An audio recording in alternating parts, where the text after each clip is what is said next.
If there's one thing that we know how to do here, it's taking a squad of rookies from nothing and turning them into absolute legends. That or the rookies turn out to be nothing and they all perish. We've done that for years against Advent, over 10 years now. But today, I'm pumped about this. I've been waiting for this game for so long.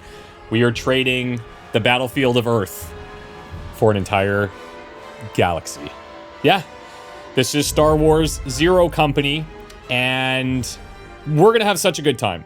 I got to be honest with you guys, though. I have been keeping a massive secret from you for a while now. While we've been running our usual campaigns on the channel, I've actually been working quietly behind the scenes as a council member for this game, where I've been advising and providing feedback to the development team to help shape what we're going to experience here together. And I'm super proud and super excited of what the team has done. Now, I've never completed the game. I haven't seen any late game. We've been mainly working on tactical systems. So I'm still going to experience a ton for the very first time, which is exciting. There's a lot of depth here. There's a lot of danger here. And I am going to need you guys. I'm going to need your help. I need my veterans. So what I'd like you to do right now, drop down into the comments below and enlist. Just give me a first name, a last name, and pick one of the available origins that you're going to see on screen. We've got clones, Deveronians, humans, Mirialans, Nemoidians, Ovisians, Rhodians, Togrutas, Twi'leks, Weequays, and Zabraks. And of course, one of my personal favorites, we actually have Astromechs, in which case I only need a first name for those guys. So I am recording this before the game's even out, and I'm still experimenting with the character pool. So hold off on any massive biographies for this run. In future runs, we'll figure out a way to incorporate your completely custom characters. But for now, just stick to the basics that I've mentioned there. Now, for this first campaign, I really want to see a lot of variety so we can experiment with the roster and classes. It'd be fun to do something crazy like a full Astromech squad or Clone Trooper squad, and we will make those some goals for this campaign. This is going to be really focused on just showing as much variety as we can. To celebrate the launch of this series, we're not doing a standard episode. We're going deep here. This is going to be a big episode. And because it's such a long run, I've made sure to drop chapters down in the timeline so you can easily navigate around if you want. Also, if you may, if you're stoked to see this series, as excited as I am to be playing it, leaving a quick like on this video really does go a long way. Thank you guys for the years of support. Really appreciate it. And I'm going to just recommend you grab a drink here, get comfortable, drop your details down below, and set the vibe. If you don't know what that means, it's lights off, headphones on, volume up.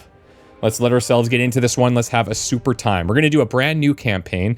We're going straight to expert mode, okay? On hard and expert, the Bacta tank is disabled. The Bacta tank would be like an automatic injury remover for your certain squad mates, and we don't have that. So there is permadeath, as you can see. There is a Beskar mode, which is basically an Iron Man mode. I haven't run into any game-breaking bugs or anything like that in my playtime, so it should be good, but I'm going to run an honest Beskar mode here for YouTube, just in case we ever run into something crazy. I don't want that to be like a series ender, you know what I mean? So anybody dies, like, it's staying. I'm not changing anything, but just in case we ever run into like a bug, I would like to be able to reload. I haven't seen any, but just in case. So they're going to be patching this game a lot as well. Hopefully that doesn't impact the saves. We should be good. Let's start our campaign, guys. Buckle up. This is Star Wars Zero Company. Oh, I'm so excited. I'm so excited. Is it as bad as they're saying? 7 more worlds intend to secede. The Senate will announce it in tomorrow morning's session. That's only the headline. Intelligence was just briefed on reports of a separatist fleet massing in the Serralona system. The planet's about to become a battleground. Then we need to make our move. You got someone? Hawks. Name's familiar. They were a rising star in the Grand Army, captained the 100th Clone Company, under Jedi General Pong Krell. Right, I've read about them. Weren't they dismissed after leading their company into that massacre on Antine? That's what they put on the news. Whatever happened, Hawks went private. Built up their own intelligence outfit. Zero Company. Take a look for yourself.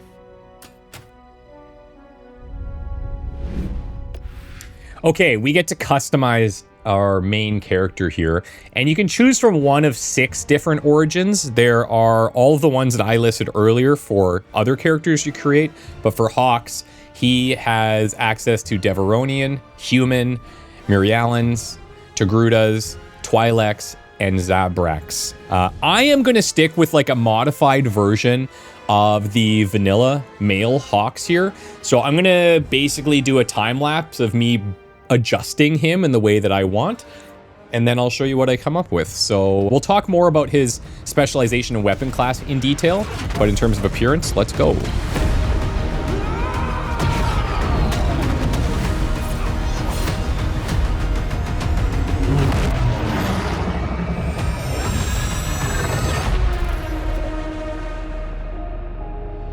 Okay, yeah, that definitely only took me like 10 seconds, like you saw for sure. Only didn't spend 20 minutes doing that or anything. Okay, so now we're gonna choose his specialization. Vanilla, he comes in as an assault. It's a great class. I will cover these specializations in detail later in this video once we start recruiting and customizing more of our squad. But for now, I think what I'm gonna do is I'm gonna put him as a scout. And the reason I'm doing this, first of all, I think this class is really, really good to boost your squad overall for a couple of reasons.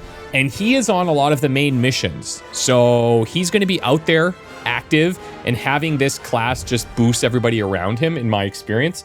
So let me walk through his abilities here.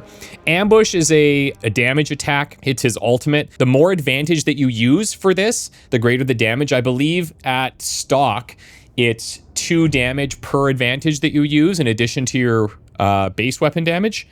So that's pretty good. The thing is, it can miss. So still treat it as a regular shot, but it could be really high damage. He's got combat recon. This is very strong. So basically you scan enemies in a circle and you gain advantage for each enemy scanned. And advantage is the stuff that you use to cast like more powerful abilities. So this is really helpful, especially against large groups of enemies. Tactical timing is okay. You can level this up so it's a higher percentage, but there's a 20% chance to gain 1 advantage when this operator defeats an enemy. But the other really nice thing about this class that I love is the spotter passive. So when the operator damages an enemy with their blaster, that enemy is then spotted. And when they're spotted, it means that chance to hit penalties from range and from smoke are ignored when attacking spotted units. So if I have somebody with a short range weapon and I'm really far away, I negate that range penalty. Very, very helpful. They'll still have a reduction in chance to hit from being behind cover and stuff like that, but this is really nice. So with this class, I am also going to then choose a weapon, and I'm going to be choosing a blaster pistol. I'll show you the weapons really quick, but a blaster pistol, they're fast weapons, which means every shot is 1 AP. They do have low weapon damage overall, but this means that I'll have more shots per turn to spot more enemies for my squad. That is the idea. And in reality, I'll probably end up moving at least once during my turn and then maybe shooting 2 enemies, and those shots do have to land. But if I miss a shot, I can then take another one. So that's kind of my thought process, is to spot enemies and build up advantage. And he's kind of our starter in the squad. We also have access to a long arm blaster. This is like your sniper rifle. These are slow weapons, so they require 2 AP to fire, and you can see all the stats on the right there. We've got the repeater, which is rapid fire damage when fired with 2 or 3 AP. When you fire this weapon, it uses all your AP, and the more AP that you have, the more damage it does. This is really, really, really nice.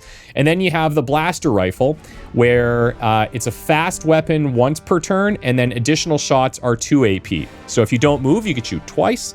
But we're gonna go with the blaster pistol for the reasons that I've entailed there.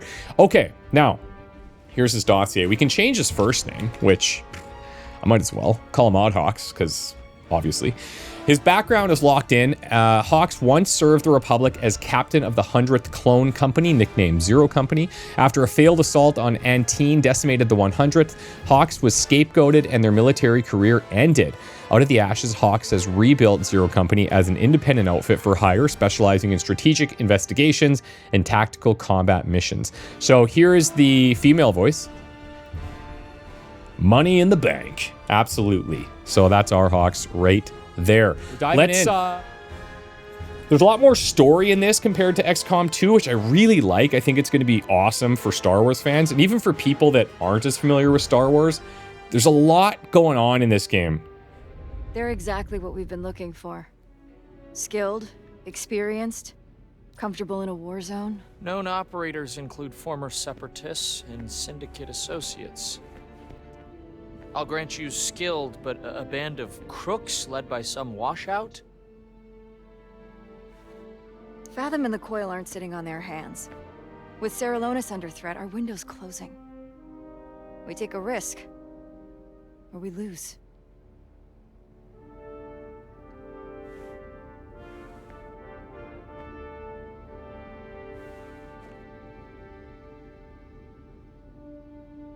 Agreed. Contact Hawks via proxy. I'll clear the funds.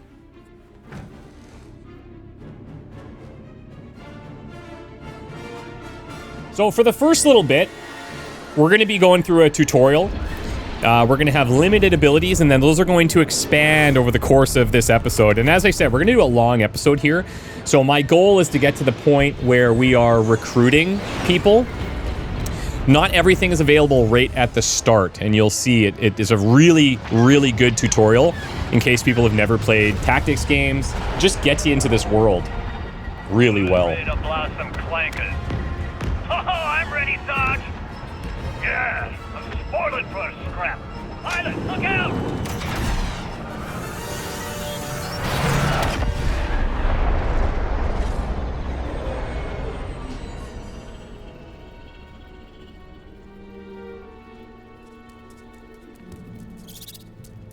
This little guy, he's called a Traggle Mouse. What should we name him? What do we name him? Spoiler, he'll be back.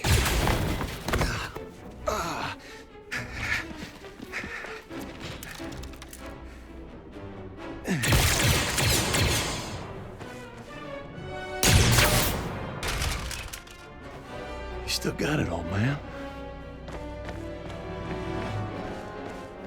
Where's our evac, Cap? Got a signal out. Ride's on the way, but it's gonna be a minute. How we looking, Cab? Cab, you hear me?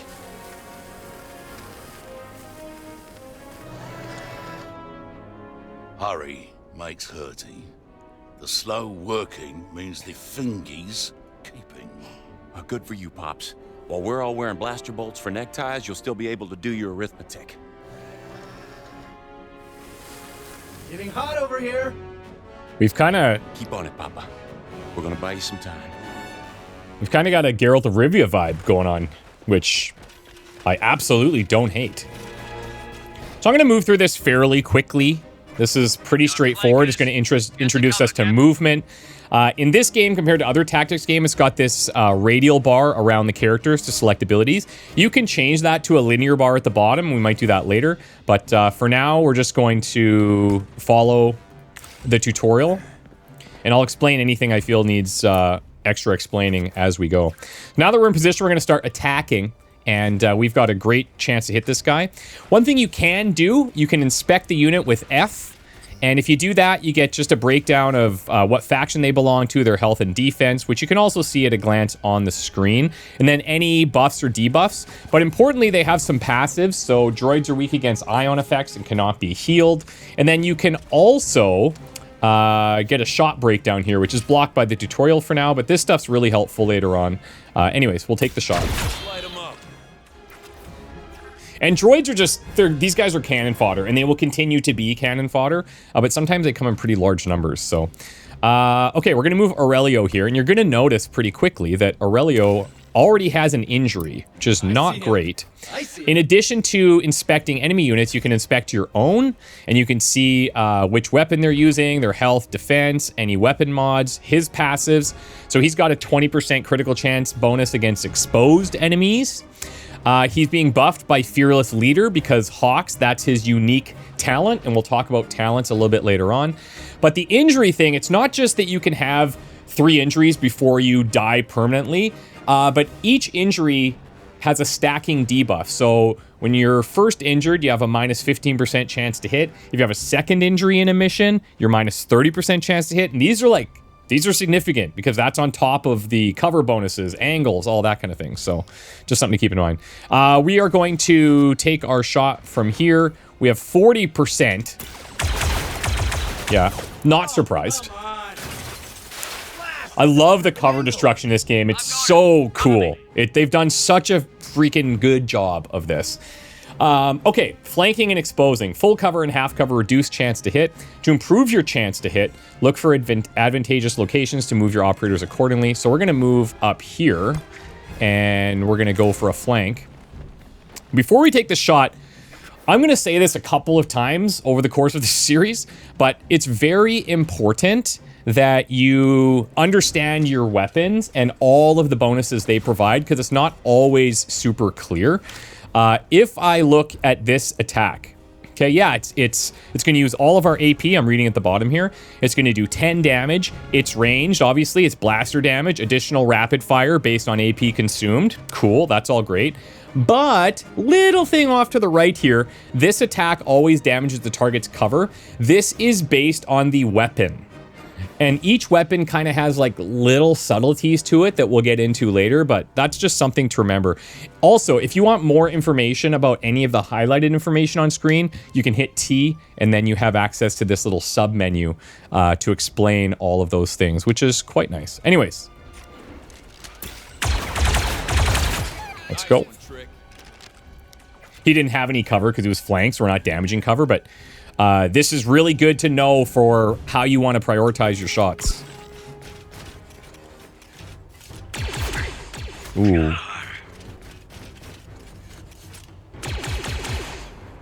You see how the cover is just like getting slowly destroyed too? I think it's so nice. Each operator has 3 action points each to move, attack, and use abilities on each turn in any order. Some actions cost multiple AP. You can also, you're going to get access to skills where you're granting AP to your allies. You can never go over 3 though. So don't donate to somebody that has 3. I don't even think you can donate to somebody that has 3, but anyways, use what you've learned to defeat the droids. We're going to do that. Let's move Aurelio into better cover. See if we can finish off this guy. 85%. Absolutely would not miss that. Clearly. And then again, we only have move and shoot right now. It's tutorial. That's going to change very soon, but we're going to go aggressive here with Trick. You can also zoom out a bit if you want. I actually prefer this view, but just for now, while I'm showing you stuff, we'll stay a little bit closer. Ciao, bye. All right. Little Matthew McConaughey in there. All right. That was a little Limp Bizkit, actually. Little Fred Durst. Never doubted you for a second, Cabby. The client gets their Yuga, but what about the rest? I reckon it's up for grabs. You want to do the honors, Pops? 3-4, pry the door.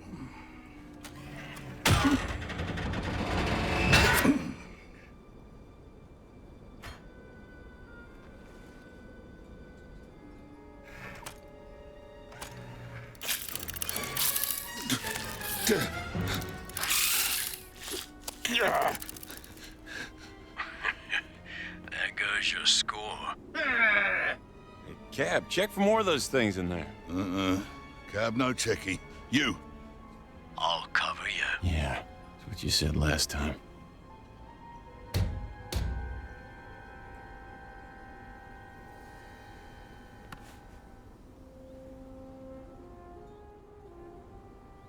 I guess that's what we're after. Company coming.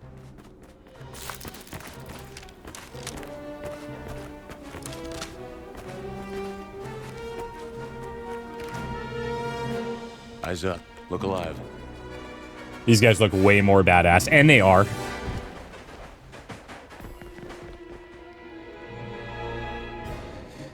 So now we're going to be learning about Overwatch, and it works a little differently in Zero Company than it does from other games. And I actually think this might be my favorite implementation of Overwatch in any tactics game.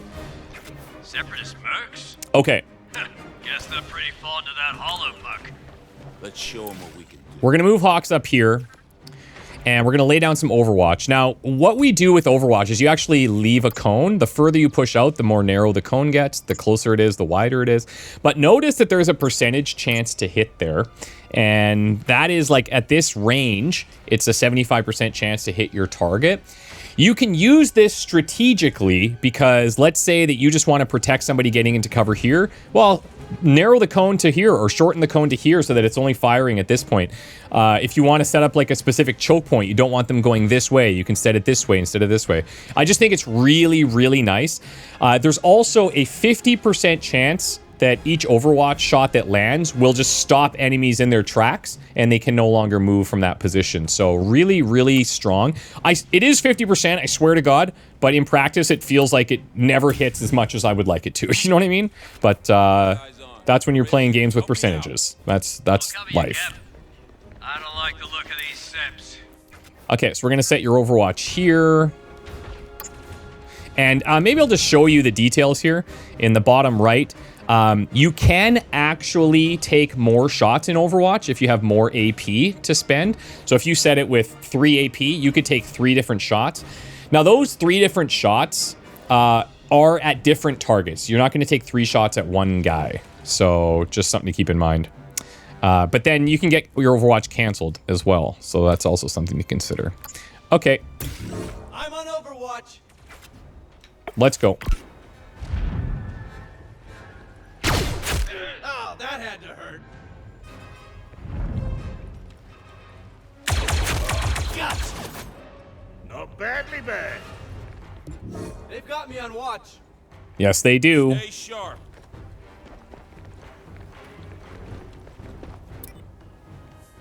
I'm pinned down. Hold tight. Moving the Okay, so we're going to go flank here and try to shoot this guy canceling Overwatch. Because Aurelio's already in trouble. Nice shot. Canceled. Also spotted, so notice that. We have access to melee attacks now, and we can use Brutal Strike. We're going to run in there and do melee damage and dazing. Not all melee actions are equal. Like Brutal Strike, this specific one, will daze. And if you daze somebody, they can't attack. They can still move, and then they gain like a sort of stun resistance, so they can't be chain dazed sort of thing. And I think it's a really smart implementation. Before we do that, I'm just going to show you how this works. You can see their debuff here, and it just explains, again, this is exactly what's happening. I love that all the information is there if you want it. We are going to put him in a bad position, unfortunately, because we have to. And guess what? That's not going to be good for Aurelio. That'll do. Nice crit. Enough messing around.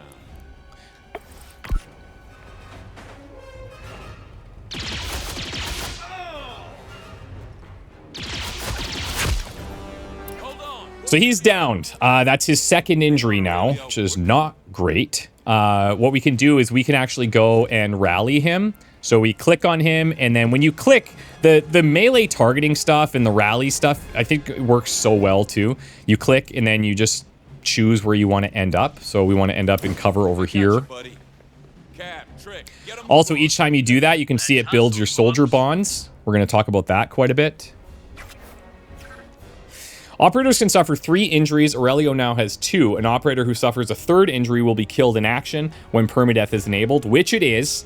So now we have to try and keep him alive as best as we can. Ideally, we get him moved back a little bit. I think that would be pretty helpful. Let's get these guys up a tad. And I don't think I have the range to get to them. I don't think so. No. So if I wanted to do this, yeah, I can't quite get there. Okay, let's see if Hawks 65%. It's not bad. I can't really move anywhere else and shoot, unfortunately. So let's see if we can land one of these to get the spotted. Hey, we got it. That's nice. Can we get it on this guy as well? Maybe we just try to focus one down. Hey, that works. That's good. That's good. Okay. So remember, his gun does always damages the target's cover. Doesn't destroy necessarily, but always damages it. And the other guns are like chance-based. But now this guy's completely exposed. Tricky leaving a nick, eh? We'll take that.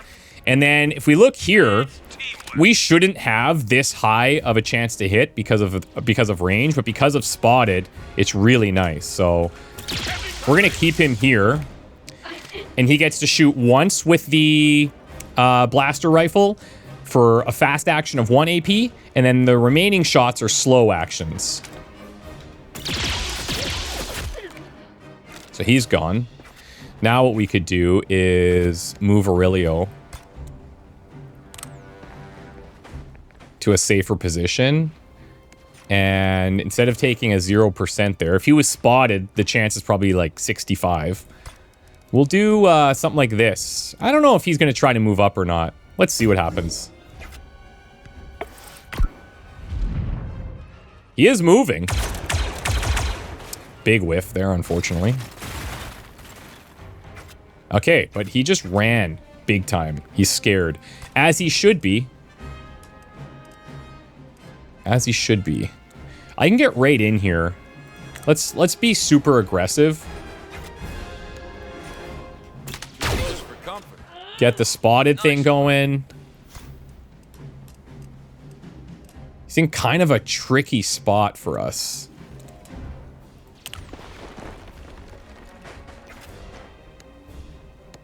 Maybe we do this. We'll take the melee attack and daze, so we can't do an attack. That way we can move everybody in without fear of getting shot.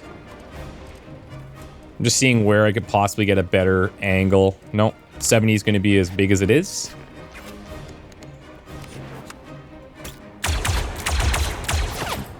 Shoddy shot. Shoddy, yeah, you called it. Not ideal, for sure. You got 100 from here, though. Let's go.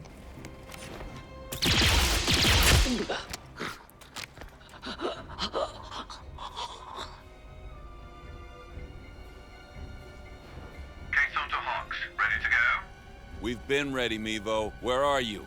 Looking for somewhere to land that isn't swarming with separatists. There's a platform up ahead. We'll meet you there.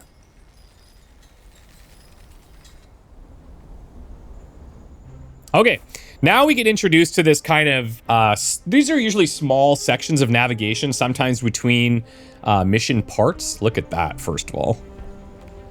That is so cool. Doesn't look like the Republic's gonna win today. Over till it's over. I love that. And you get a little bit of free roam. There's some things you can do in here. You can gain intel, which is used to do operations. Those are things that are happening in the background, not necessarily missions. And then you can also gain advantage heading into the next battle. If we want to get out of here, that'll have to move. So we got 15 intel there, as you can see in the top right.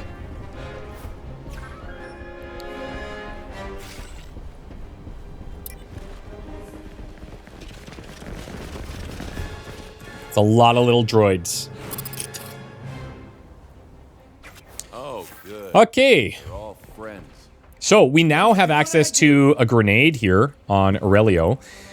So we can throw this. It wants us to throw it in here. One cool thing that this game does well is shows which cover will be destroyed with those red outlines. And like technically, I wonder, could I mean, there is a world like that where I could get all the droids and destroy that guy's cover on the left, but I don't think it's going to let me do that. No, it wants me to really throw it here. But yeah, you have that information to know what cover is going to be destroyed. And now we're going to learn about backup. Now for the rest of it. I will say this is arguably one of the most important concepts at the highest difficulties. The reason I say that is because your action point economy is really important. Being able to maximize like damage and output per AP is super important. So what you can do is call for backup. This rotates between your allies every turn, and you can say, hey, Trick, give me backup, which he's going to. And then if I take a shot here, which I'm going to, you can see in the top right who's assisting. You also see Trick's icon above the enemy health bar. Let's say that you granted backup to somebody, but they don't have line of sight. It will tell you when you're targeting the enemy that that backup partner will not have line of sight, which is pretty cool. Cleared his cover. Beautiful.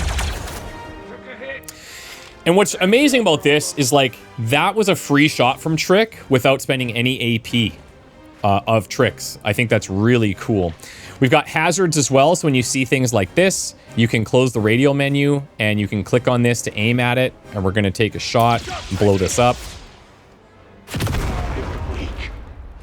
Very cool. Okay, now we try and finish these guys. I want to point out something on Cab's ability Uppercut here. This is really nice, and again, I would just encourage you to fine-tooth comb, go through your skills, okay? Because you're going to look at this and maybe be like, okay, yeah, it's a melee damage action that pushes it backwards, pushes the unit backwards. Sure, that's great. However, on the right-hand side, there's some more details.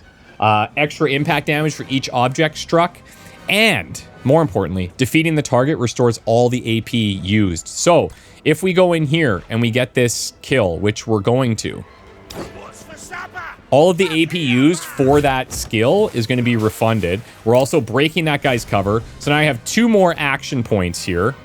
And let's go with... let's actually move you up. I could just blast him and it's going to be fine, but... may as well apply the spotted, right? And then... maybe Trick, we take this shot with 3 AP. Look how much damage we do with 3 AP. 31.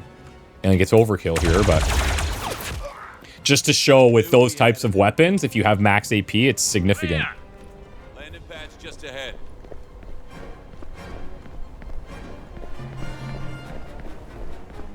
And you don't have to like scavenge super hard to find little obscure items. Things are generally going to be where you expect. And I like that because I want to keep the focus of this game is on the tactics, right? So we got invis units. It's bad news. What the hell? Where'd he go? So, good news and bad news. They want us to use Aurelio to go and operate this crane. Pour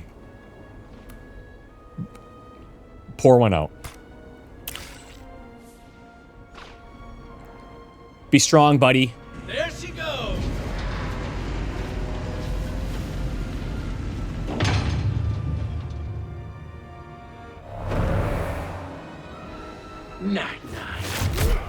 Soldier down.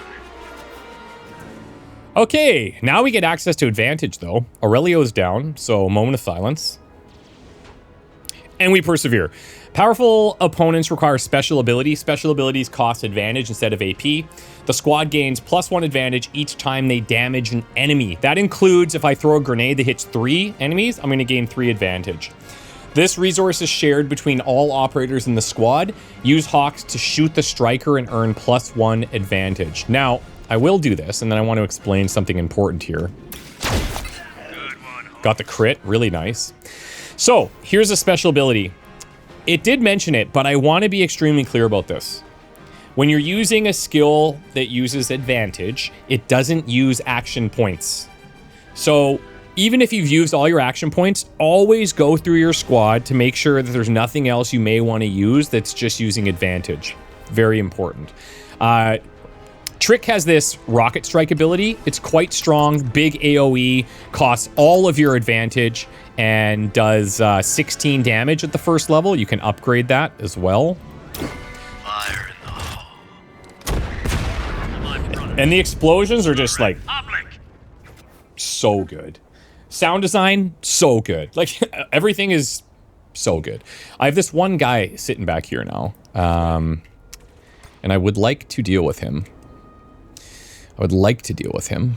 So how can I do that? Let's go up here. See if I can go spotted on this. We got it. And a crit right in the face. So that means from here, we're suffering no range penalties. So yeah, he's got cover, but I just find that is so helpful and will continue to be helpful throughout the game, I think. Wow, we are murking. It's still the tutorial, so some things are like, you know, easier, but still makes our squad feel good, and I feel good, and you guys probably feel good. Pulling in.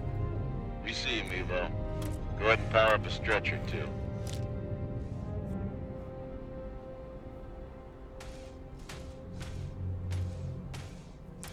Anything you can do? I work wonders, not miracles. I'd hope this be a dry job.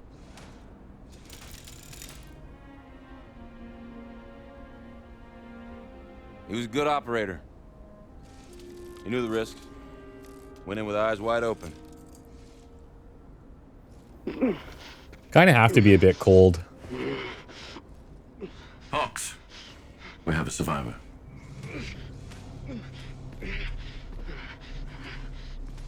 Let's get that mask off. Vital signs are critical. Yeah, I'll say. Those who eat. Those who are eaten. He looks sick. What's he saying? Not right in the head. I am of the coil. And I am infinite. Fathom. She will show you your destiny. It is not death that awaits me. Not death. No. They really remind me of the cultists from Aliens What's wrong about that? Dark Descent. The coil. All right, I think we're done here. Let's get scarce before any more of these creeps show up.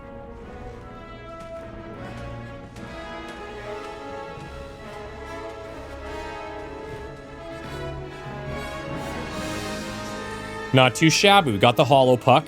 Get some small amount of stats here. 8 rounds, 20 enemies defeated, 292 damage dealt. Pretty good.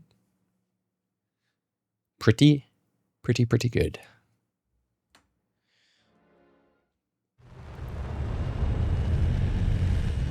Hope you guys are enjoying so far. Like, I said this earlier, but I'm so excited to be showing this to you. It's been a long time coming.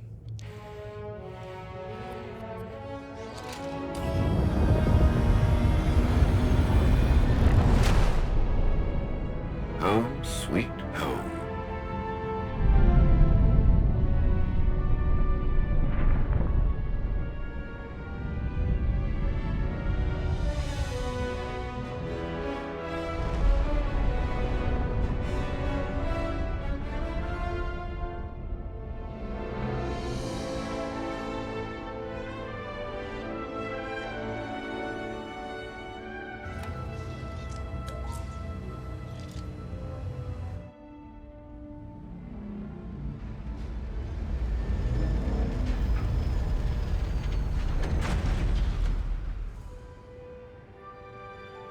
Welcome to the den.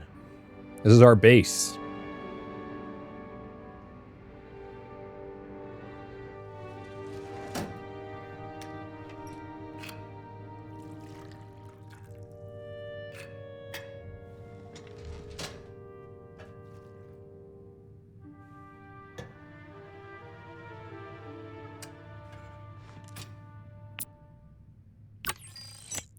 Okay, so here's our mission summary. We gained 100 intel. You gain 100 intel from every successful mission.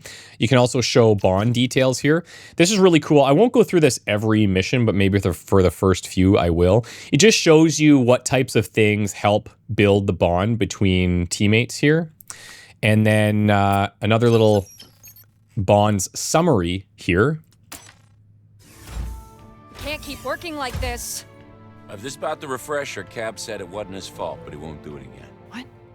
No, this is about money. Rent is due and our last 2 clients skipped out on us. We just wrapped up the Saralonis job. Well, even when they pay up, it won't cover 1/3 of our debt to the Hutts. I told you it was extortion and you were all, oh, desperate times, Rue. And guess what? Surprise, surprise. Now they are even more desperate. Aurelio's gone. Did he run off? No. Great. Okay, so now on top of everything else, we gotta hire a new operator. With what? Credits. Just put Cab and whoever else has people skills on collections and cut the ops budget. That'll keep the lights on for now. There is nothing to trim. Best butcher in the galaxy couldn't find an ounce of fat. I think she can. Oh. How the Kark do sell a line like that? Delivery's everything. Yeah. Listen. Just stick with me for now, okay? I'm working on it. All right. But not forever. Of course not. Hey, you know, worst case, saving your salary buys us a whole month. Oh. Come find me at the Holotable when you're ready to start digging yourself out of this hole.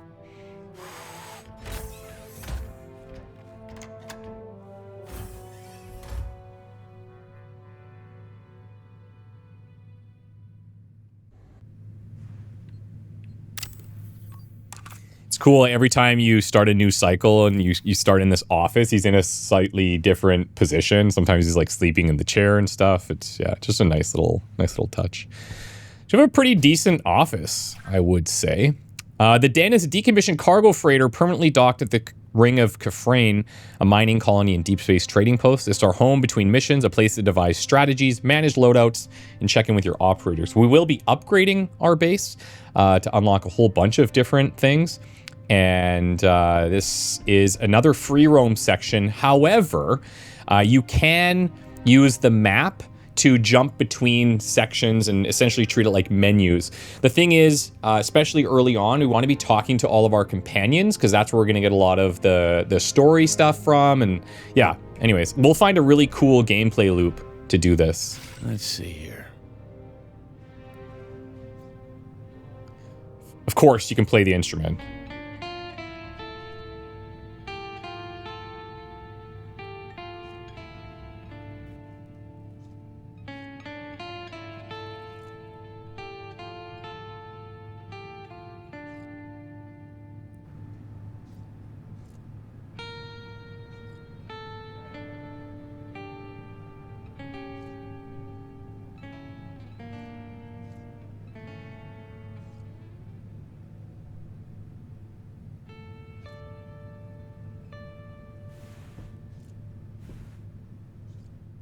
Beautiful Hawks.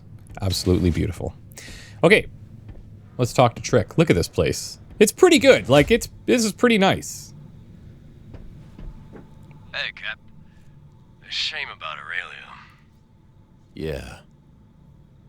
We were squabbling over cars just last night. Hell of a thing. But if he can take it, I can. Did we at least get paid for the job? Not yet.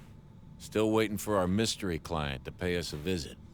Speaking of mysteries, for a guy who barely played, that little Rhodian was suspiciously lucky at Corellian Spike. You think he was rolling loaded chance cubes? It made playing him halfway interesting. But he wasn't that lucky. In the end. No, I guess not. I guess not. Trick's helmet is pretty cool, too. With the big, like, battle damage on it. Catch anything on your listening rig, Cab? Should we expect trouble from the Saralonis job? Nah, lots of seppy chatter natter, but not Trekkie Zero Company. Good. What do you think's on that coil hollow puck we nabbed? Battle plans? Nah, only question Cabby asking is whether the client paying on time. Curious beckoning makes spurious reckoning, eh? Yeah, you're probably right. His accent is the best, and it sort of reminds me, this is going to be a very obscure reference, but if you've ever seen the movie Rockstar, it's an old Mark Wahlberg movie. There's like the Steel Dragon tour manager that talks like that, and that's what I hear every time I listen to Cab. You're listening to Missives from the Front. Sarah Lonis, you may have visited this Outer Rim destination to enjoy the dusky beauty of its natural landscape, or to spectate the thrilling contests of the Safatoma Speedway.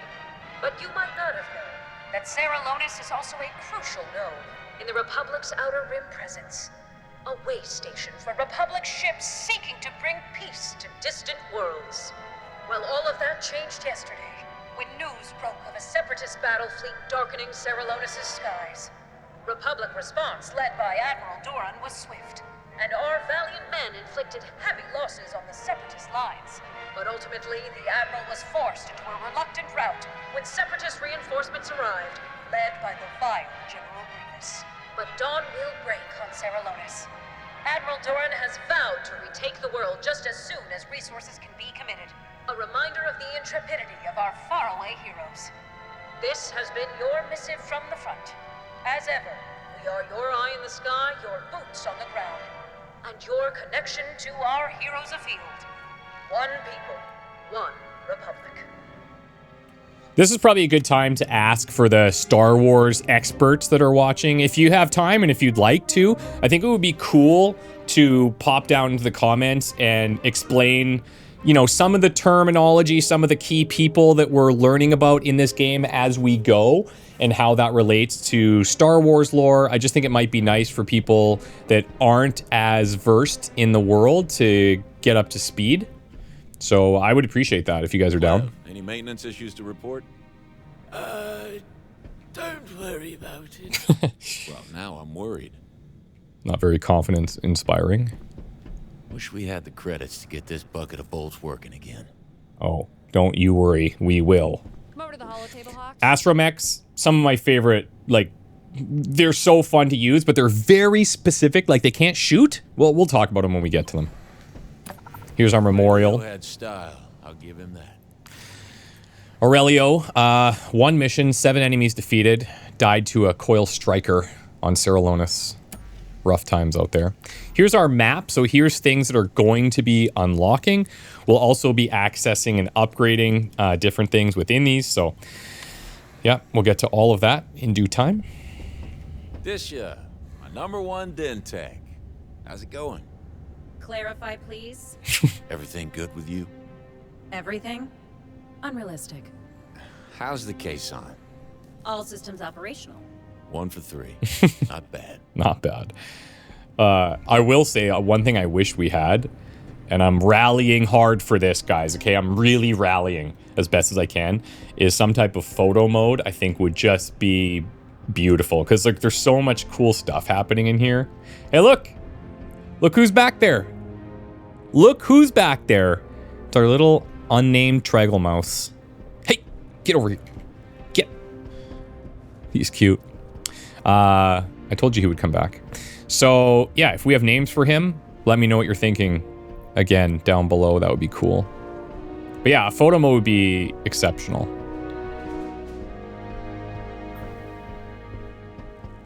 Shame about Aurelio. Who's Aurelio? Short memory. Well, tears for the fallen in Zero Company. I got the living to worry about. We'll be joining Aurelio soon enough if we don't start making some credits. Fast. I figured we were in bad shape when Runa blew in here huffing up a storm. Hope you two got a plan. We're working on it. Good, good. I should have the wiring in the armory patched up before too long. We'll still be broke, but at least I'll be able to keep our blasters in working order. It's that winning mix of savvy and understatement that makes me glad I hired you on, Niche. You could say we have the concepts of a plan, I suppose. That was a strange bunch we encountered on Ceralonis. Did you notice the marks on the face of the one I examined? They were pretty hard to miss. What do you think it was? Scarification, perhaps. Some kind of disease. I'm programmed for emergency medicine, not dermatology. Whatever it was, it looked unhealthy. Mevo might be my favorite, actually. Yes.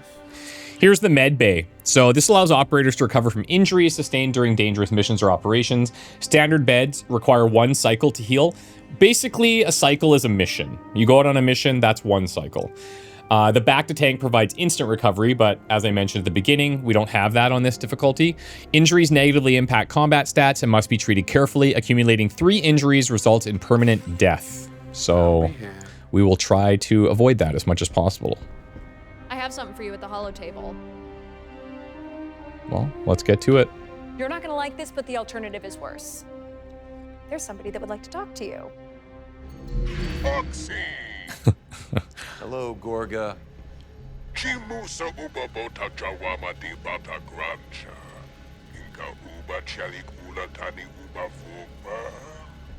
Could you just throw us a bone here, Gorga? Business, it's been slow, but I assure you nobody wants this debt covered more than me. Uba gusha hoxi. Jipicha jobana uba. Captain Shadow. John uba botak drakris naidi bata. Dun hutu iti krida. Sadono hocha kwana luto. Oh, that's so generous of you, Gorga. Hi, Gorga. Let's be realistic here. Those are some big, rapidly compounding numbers. There's got to be something you can do for us. Che uba runa kikiyunu. Naiski flada gak chub wandera. Wow zero company na mi. Uba kwidu jobana gimi. Our face. Huh. What? Really? Karigo matlope hoxi. De bata wama wamak. Ji uska. Me gist peach uska.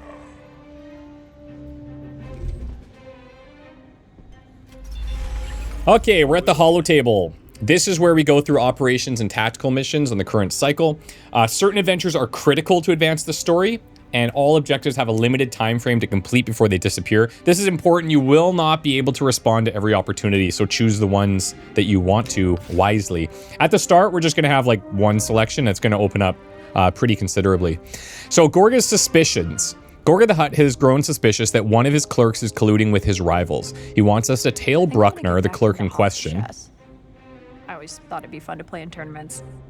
Your hobbies are always so, thinking intensive. Yeah, well, we can't all just fritter the time away with witty remarks and strumming the marmoset. No, you can't, because it ain't as easy as it looks. Exactly. The clerk in question who has been working out of Gorga's palace on Nalhutta. So this is a critical operation expiring in 1 day, 50 intel cost. Here are the rewards over here, influence and credits. We'll talk about influence in a bit. Talk to you about getting an exterminator in your office for that stone mite thing. What stone mite thing? You know what? Don't worry about it. It's fine. We've got stone mites. It's a problem. Operations are brief, non-combat assignments outside of the den focused on information gathering, acquiring loot, or just simply replenishing the den's modest treasury. To launch an operation, you must spend intel. Information is the currency of the field. Our team followed Bruckner to a back alley comm terminal. Sure enough, he's been sending confidential data off-world. Gorga won't be happy. So here are the results. We get influence in this zone. Very briefly, influence is impacting your, well, influence over these different zones. And when you hit these different thresholds in the zones, you unlock certain bonuses. If you've played XCOM 2, think of them like continent bonuses, okay? But there's like a scale of them within each zone.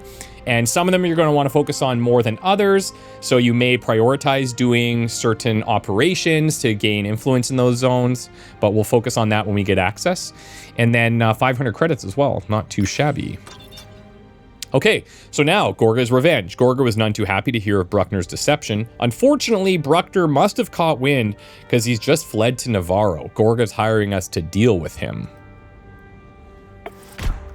Our team caught Bruckner drowning his sorrows in a Navarro sky slum. Once he realized the jig was up, he produced something unexpected, Republic transmit codes. Turns out he's been feeding intelligence on Gorga to the Republic. How do we handle this? You know what I do. Yeah, so not every operation runs smoothly. Some may force you to choose a path. The right call can pay off, but the wrong one might land you in some hot water. To be clear, I don't know the outcome of these choices. Okay, I've not experienced them. So these, I don't, some of these choices are going to be good. Some might not be good, but let's see. We can weigh this against the rewards. So 3 influence in zone crash. Since we can't see the zones yet, tough to say. And some credits here. This is if we want to let the guy disappear. We'll just tell him that Bruckner's dead. If we hand him over to Gorga, it's like, yeah, I mean, we have a job to do. No need to risk our reputation with the Hutt. And you get 5 influence in Genth. So 3 influence in Crash plus credits, or 5 influence in Genth. But then also, like, going against Gorga might not be great, but he probably hates us already. You know what I mean? Like, our reputation is probably not great. We are owing him $80,000 at 25% interest. Maybe this guy comes back to help us later. That is what my gut's telling me. So I think we go here. That'll do it. Bruckner took the hint and hopped the first transport he could find back to the core world. If he's smart, he'll never set foot in Hutt space again. If he's smart. New tactical mission unlocked on Lothal. Let's go. So, we are now over to the missions tab in the top here. You can see this. Gorga has more pressing problems than treacherous clerks. A group of pirates has been raiding some of his smuggling warehouses in the Outer Rim. The pirates are holed up in an abandoned town on Lothal, and Gorga wants us to take them out. It gives us a difficulty here of risky. Critical mission expiring in 1 day. 3 operators. Shortly, we're going to go to 4 operators, and then that's where we stay. Our rewards here are going to be extra roster capacity and 1,000 credits. So let's check the briefing here. Success, wipe out the parties, or the pirates on Lothal. And in this mission, if any of our guys is like killed, so 3 injuries, then we would fail. Okay? Not great. Let's go squad select. This is where you would normally swap out your guys. You would go into adjusting their loadouts. You can see here like blaster pistol, blaster rifle, repeaters that have attachment slots, utility slots, but we don't have anything to give these guys just yet. So all we're gonna do is launch the mission. And we're gonna do a few missions in this episode, so stay tuned. Hopefully they go well. Hopefully I can do well for you guys.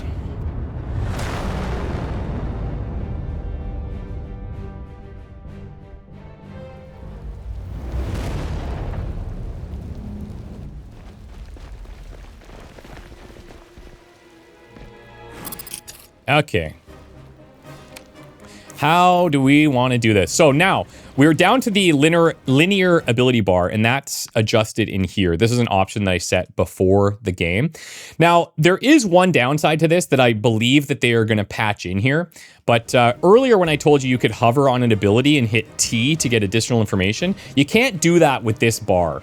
So what I'm going to do for now is I'm going to switch back to the radial one just so that I can explain abilities in more detail. And yeah, we're just going to do it like that for right now. Okay, so how do we want to tackle this? We also have access to all of their skills now. So let me maybe review that really quick. Here's the combat recon. So I can cast this in a circle. Yes, this circle goes, you can see like the bounds of the red circle, but notice how this guy is not getting scanned.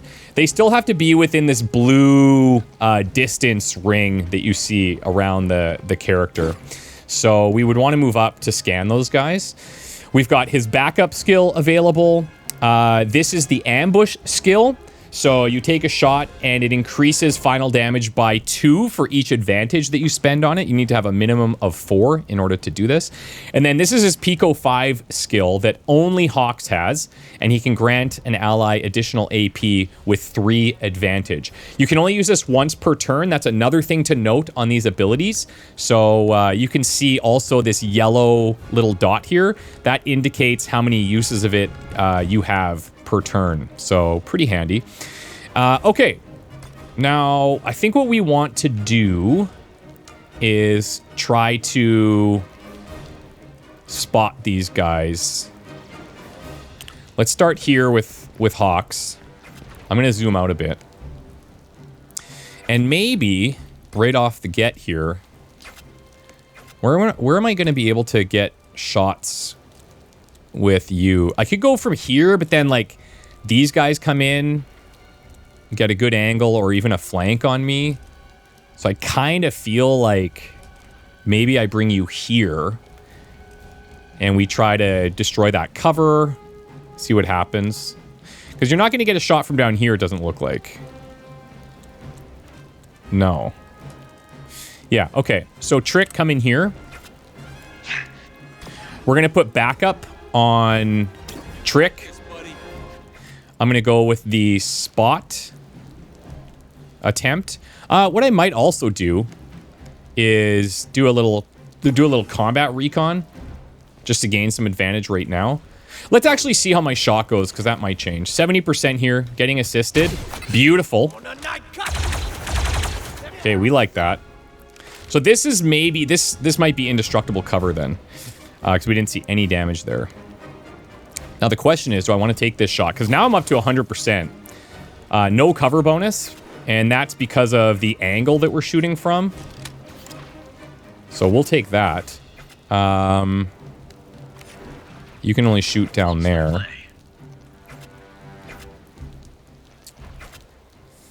Maybe because we're at 100, I just take the shots and we try to get full kills here. So we're only dealing 4 damage because he's got 2 defense, unfortunately. The guy behind him, no defense, but that's fine. What I'm going to actually do is I'm going to grant an extra AP here to Trick. Because remember, with Trick's gun, the more AP you have, the more damage it does. So now that's pretty close. I mean, if we crit, what's our crit chance here? 5%, not amazing. I can't take much more of this. That could have been cool. And then Cab, he's going to have a shot from here. I think it will finish him. I feel like our positions against these guys are pretty good. There we go. Okay, now I'm going to cycle through, see if anybody has anything with advantage. Let's talk about Cab's skills in a second here. And then, yeah, we've already pretty much covered his. We've got the Rocket Strike and then Brutal Strike, which does the daze. But Cab has some very interesting stuff that we want to be thinking about. Ooh, not great. Not great. Looks like these guys are just running in. That's fair. Okay, so back up on Hawks again.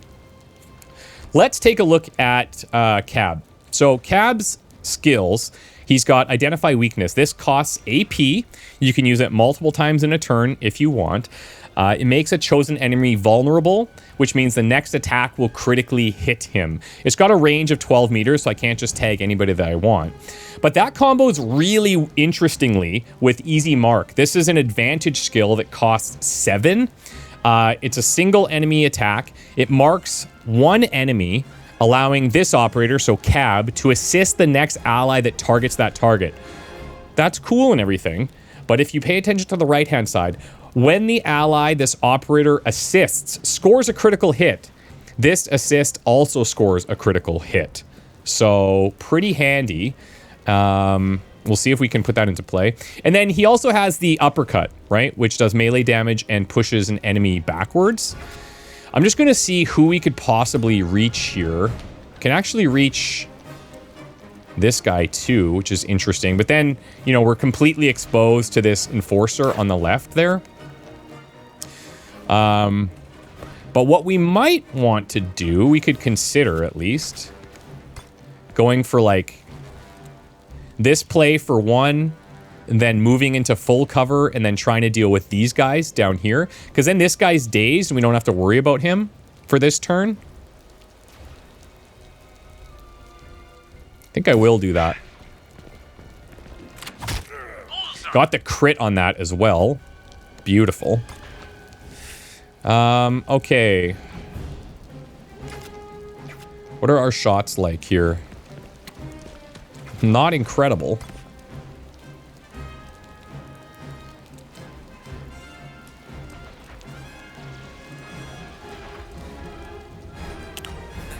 Let's go here.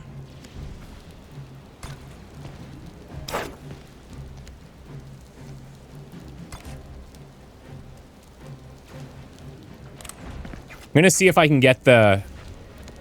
You know what we'll actually do is... Well, I'll take one shot first on this guy. Coin flip this. We got the cover, so that's actually pretty nice, too. Let's go back up here. And then maybe let's go identify weakness here. Oh, he's just out of range. That is unfortunate. That's okay, though. We'll take this backup shot. Oh, 85 whiff. Yeah, you can tell that this is made by the guys who made XCOM. But in a way, that might be a blessing in disguise, because we got more damage out of him missing and then him getting the crit. So, yeah, totally calculated and planned. We are also building up a strong finisher here with Ambush. Right now, it's at 14 damage. This guy's at 21. So if I keep damaging this guy, it's possible that we wreck him. Maybe oh yeah, I'm still out of range. Yep. He's not spotted, which is unfortunate, because then we wouldn't have this range penalty. I could move Cab up a bit and shoot at 70%, but then I'm like more easy to flank as well.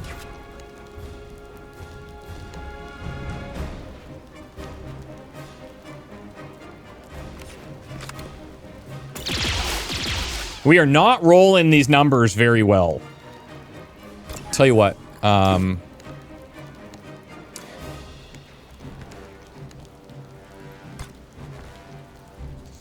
really want to do that.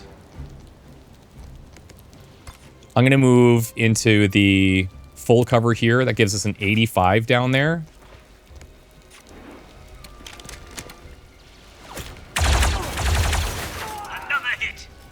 If we would have landed any of those other shots, this guy's dead right now.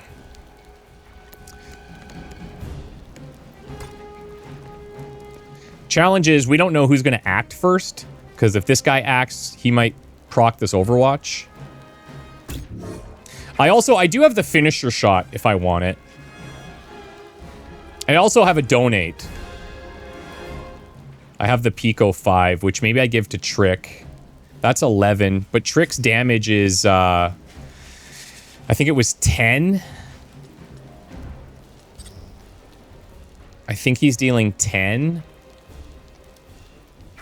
Maybe I just play it safe. We wouldn't miss 2 85s, would we? Think about it, Hawks. Breathe. My man! Okay, we get 1 advantage back from hitting him, which is exceptional. Okay, cool. So we've got this Overwatch sitting here. 1 advantage. Oh, interesting. Okay. I don't hate that. We canceled his movement, but he's already, you know, in the spot he wanted to get to. I'm happy with this. I'm happy with this.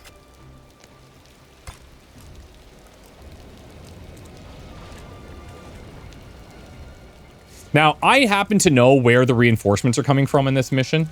They're going to come from back here, so I don't really want to run all the way in here. Because again, we're still in the tutorial.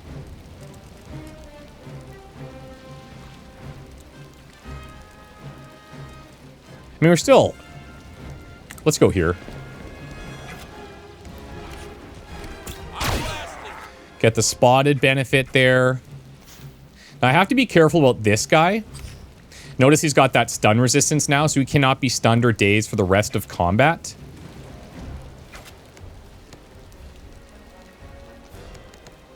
Chance to hit at 65. Probably the same here.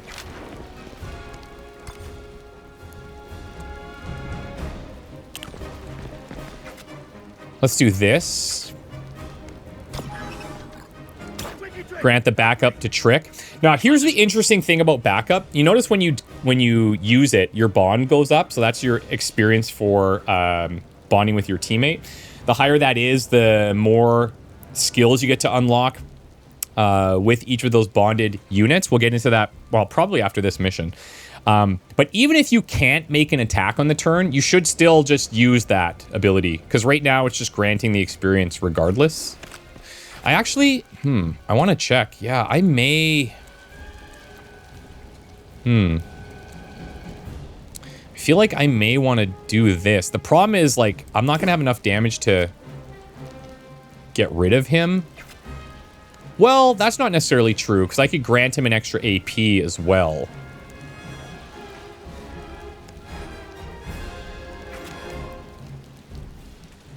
Here's what we're going to do. I'm going to use 2 here. It's almost enough to kill. Yeah, here's what we're going to do. We're going to take this. If we would crit, he would die there. But now we'll pick up the kill. Ooh, you know what I could do? Haha. If I take this and I get this kill, I get all of my AP back. And then I send him in there, do a donate. Oh, yeah, but this is 1 per turn, so I won't be able to rush. Like, you can't chain these uppercuts. That's the problem with doing that way. This is fine. Let's go here. I'm just going to check to see if there's anything extra that I can hit, and there's not. Fisted gutty uppercutty. Fisted gutty uppercutty. I'll be pretty good near this. Yeah, you are. Can't take much more. So we're at 5 advantage. He's going to die. We're at 6 advantage. I'm going to use 3 to donate up here. And I'm not really donating. I'm going to use that term a lot. I'm not giving one of my AP. It's just like naturally the way I'm thinking about it. And then you can see here, assisting, no line of sight. We don't have any AP to move him in. It doesn't really matter, but it's not necessary either. Okay, cool. That is a good start. Minus Trick getting shot in the face. Let's bring Cab over here. And as you would expect, you can set up little Overwatch traps.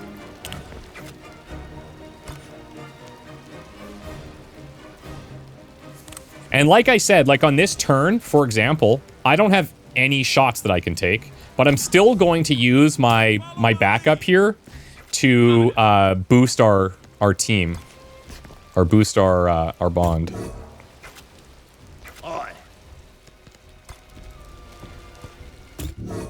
At least that's the way that it was. So I don't know if they patched that out or not, but until I learn otherwise, I'm going to keep using it.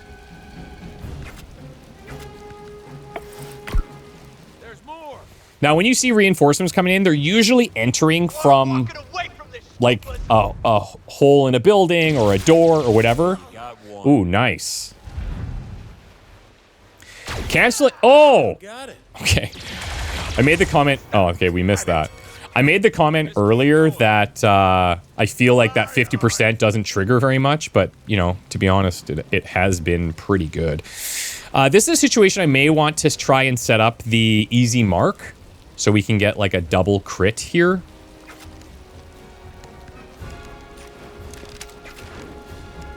So you can see our range penalty there. All right. Wow, dude. For reals? Okay. All a lucky getting sometimes. So It was nothing. We've got 7. I'm trying to think of how I could do this. You get them to hit each other.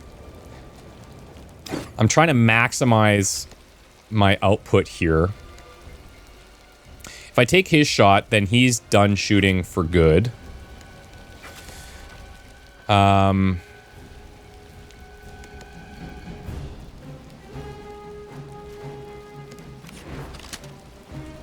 So I think what we should do is go identify weakness for 1. And then easy mark with 7 advantage here. The problem is, like, I would still like to have this. How many actions did to get there? It's going to cost me 2 AP to get there. which I might still have.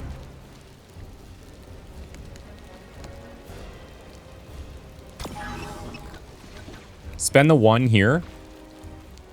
Identify weakness.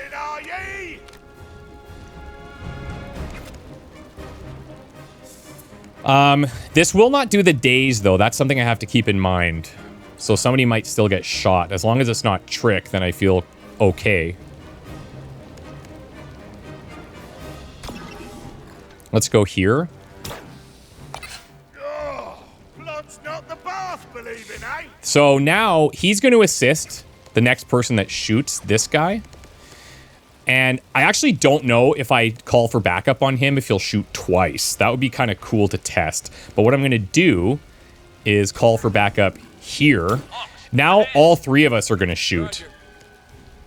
And because our shot's guaranteed, his shot is guaranteed to crit.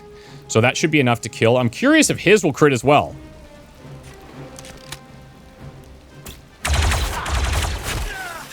Insane.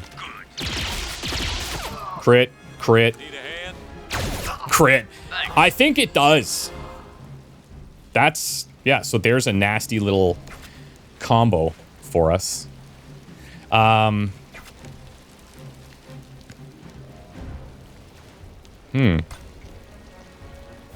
wonder if I were to put a crit on him again on this guy. Actually, yeah, we might be able to straight up kill here.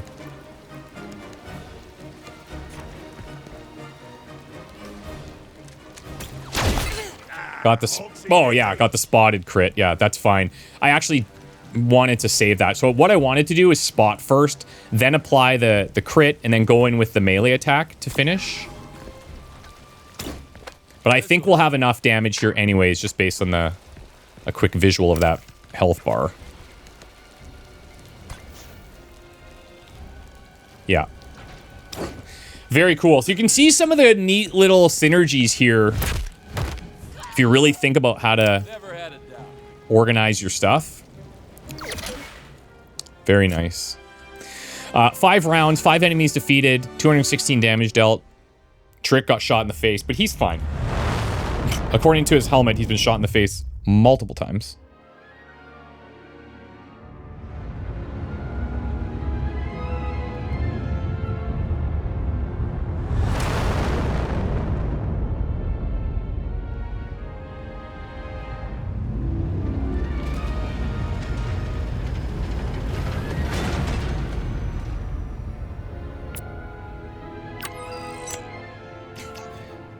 Playing with this coil puck. 1,000 credits, 100 intel. All Zero Company operators gain 2 focus. So we're going to start to look at the skill trees now, and we got access to the crew quarters. Looking at the bond details again, you can see backup during combat is 10. Actions taken in combat, 4 and 4. This isn't as specific, but that's fine. Completed a mission together for a big amount there. Then here are the new bond thresholds. We've got new cross training, which we're going to learn about. This is essentially when you reach those bonded thresholds, you unlock new boosts for each character in that bond. Okay. So if you look here, one of the things you can do, this is our office, you can see if there's new dialogue options. And there's going to be a lot of this. And so early on, at least, we're going to be checking in with everybody. The caisson will need a full diagnostic after your next mission. Mark of a good engineer. You know what the ship wants before it does. Inaccurate. It told me directly. Oh? Wait, what? I speak fluent binary. I was raised by droids. What? That's cool. Makes sense with her earlier answers that we were getting no information from. Hey, Cap. I got one for you. Hit me. So this Deveronian fellow wins 1,000,000 credits at a sabacc game. Good night. Great night. Backslaps and spotchka shots all around. His best buddy asks, so how are you planning to spend the winnings? Deveronian says, well, I owe a couple big Anubis some money, so I guess I'll pay them off first. Smart man. Sure. His friend's still all excited though. He asks, Well, what about the rest? And the Deveronian says, Well, I guess they'll have to wait. that's right. You've heard that one before. That, and we're about to be owing some big anubas ourselves if business doesn't pick up. Chin up, Cap. We've been in worse scrapes. Can't argue with that, old friend. I'm assuming what that's saying is that he owes a lot of people a lot of money. Ugh, Cabney is the Gorga tiring. The hot working is the pride irking. Hey, I'll happily drop Gorga, just as soon as one of you finds us a serious client who doesn't pay in favors. Love that. I don't know when you guys play games, but for me, I'm always like moving the camera around to different angles when you're in conversations.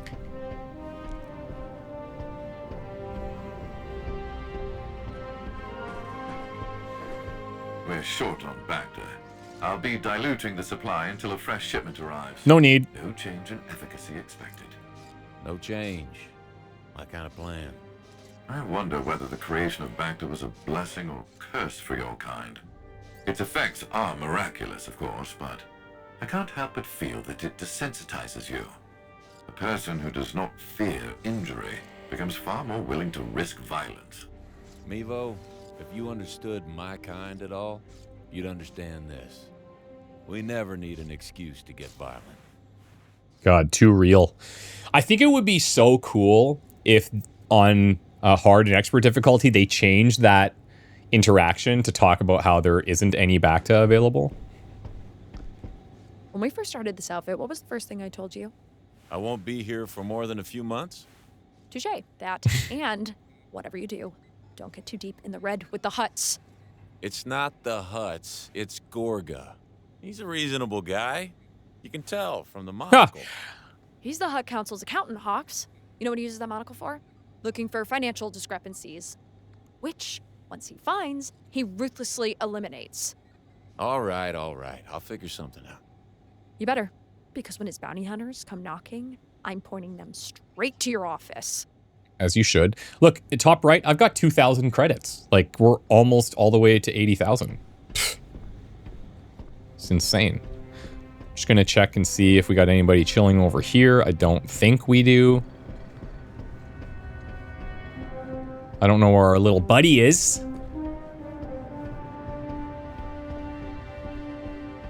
Again, reminder, if you're just hearing me for the first time because you're skipping around the video, I would like a name for that little guy. Our little Tregelmouse friend. Boss, I got the wiring patched up in the armory. My man. Love to hear it. Check it out when you get a chance. You got it. Let's visit the personnel facility first. Okay. This is like one of my favorite screens. It gives us so much information, and I'm a little bit of a nerd. So the personnel facility is a central hub for managing your company of operators. Here you can review operator ability and combat stats, track the relationship bonds within your team, and spend focus points earned through missions and operations to upgrade their stats and abilities. So very quick, well, not very quickly. We're going to take our time. You can see his blaster pistol here, his class, and his talent. The authored characters, the main characters, they all have unique talents. Custom characters all have access to a variety of talents that you can switch at any time. You can also change classes or specializations at any time. And you can do that with authored characters or custom characters. You just can't change the talents of the authored characters. So he's got Fearless Leader, which we'll look at in a second. You also see all of the stats here, the defense. Defense in this game is just damage reduction, essentially. So if I have 2 defense, it reduces all incoming damage by 2. I shouldn't say all, because some damage can go through defense. How far a unit can move for 1 action point. There is also some ways to modify that, and we'll talk about that in the focus tree. You can see here, actually. So for 1 action point, he can move 8. For 2, on the second one, he moves 5, and on the third one, he moves 5, for a total of 18. But there are some trees where you can upgrade the first movement distance. So we'll look at that. Here's the modification slots for the weapons. You can unlock these modification slots through various things. We'll talk about that when it happens. Weapon damage, assist damage, and this will change for various reasons. Specifically, in the bonds, we might see some of that. Critical hit damage, critical hit chance, range, short. Outside of that, you get the strike penalty, and then melee damage. This is the same for all weapons, I believe, melee damage. What else? So if we look over here, this shows all of his currently equipped utilities. You can unlock these additional slots as well. Ability-wise, let's click on these. So that's his blaster pistol, and this is just because he's got the pistol. The Overwatch. This explains that ability, his Pico 5. One of the things I love about this screen, and I love about all the passives and abilities that are shown here that will get added to over time, is it tells you what's granting that thing. So Pico 5 is granted by Fearless Leader. He's the only one that has that. So it's granted by Fearless Leader. Combat Recon is granted by Scout, his specialization. Ambush, granted by Scout. The Spotter, granted by Scout. Fearless Leader, granted by Fearless Leader, obviously. But what this does, and we haven't talked about this yet, when Hawks is present, it increases assist damage by 1 for all operators. As you level this, it adds defense and assist damage. Very strong. So when he's around, everybody gets extra defense, everybody gets extra assist damage. It's quite nice. And tactical timing, this is granted by Scout. Okay, so let's go into the focus tree. Here we go. The way that this works is not like in XCOM 2 where it's like you pick a skill from this side of the tree and then that locks out the skill on the other side of the tree. It's not working like that. He has 5 focus points available. You can see the requirement to upgrade this. I would say because you can respec these at any time, never let focus points just sit there. Unless you have like one that you can't put in. But you should always put it into something, even if you're saving for something bigger, put it into something else and then respec it later because you can change it anytime. So let's take a look at his Fearless Leader talent. If I go here, you can see in the bottom left what's changing. So he's going to have the assist damage that we saw, plus 1 defense, as I mentioned. If you go up here, it's assist damage by 2, defense by 1, assist damage by 2, defense by 2, 3 and 2, and then 4 and 3. So like very strong, just buffing everybody. The tactical timing, you can see here, it goes to 40%, 60%, 80%, and 100% chance to gain advantage when the operator defeats an enemy. Combat Recon, this is the scanning. So you notice like we were pretty limited in how far away we could scan. Each time you increase this, you notice that the assessment range goes up and the area of effect goes up. So pay close attention to what's changing between each level. This goes to 18 and 5, 20 and 5.5, 22 and 6, and then 24 and 7. You're scanning the whole map. Just kidding, but it is a significant boost. Ambush here. I like this one because I feel like it scales really well. So this right now, we're getting an increase of 2 damage per advantage spent. Here it's 2.5, here it's 3, here it's 3.5, here it's 4, here it's 5. So let's say you had 10 advantage just for easy math. Right now you're getting an increase of like 20 damage. Here it's 25, here it's 30, here it's 35, here it's 40, here it's 50. Like it's big boosts. It's really nice. For right now, I'm going to go into Fearless Leader. And if you want, you can just refund it. No problem. They really wanted to focus on not locking people into their choices and letting people experiment with different builds.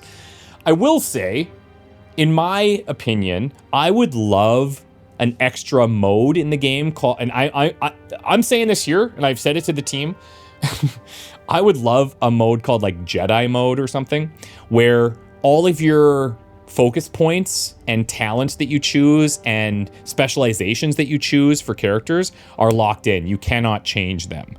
I just think like that's another little layer of strategy that I like and that you need to consider.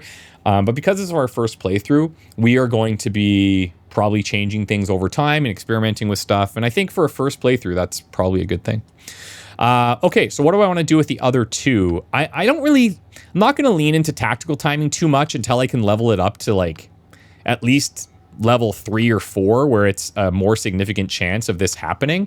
I think for now I'm going to go Combat Recon so I can scan enemies further away and in a bigger area. So I think that's a good start. Let's go over here to Cab. I don't think there's anything else in here. Actually, that's not true. Scoundrel's Instinct. So again, there's information for the keen-eyed that you will find when you're investigating your units. He's the Scoundrel class. So all of this operator's attacks penetrate target's defenses, ignoring up to 4 points of defense. Really nice. Like, that's really, really helpful. But you're not going to really notice this unless you're paying close attention. Never Play Fair, increasing operator's assist damage by 1, granted by Scoundrel. That's pretty nice. But also, if he's on a mission with Hawks, remember, because of this, he's getting a +1 assist damage as well. So, pretty handy. This one we read, these are his abilities, Uppercut, Overwatch, that's all good. And for Trick, our Soldier class, yeah, he's Soldier.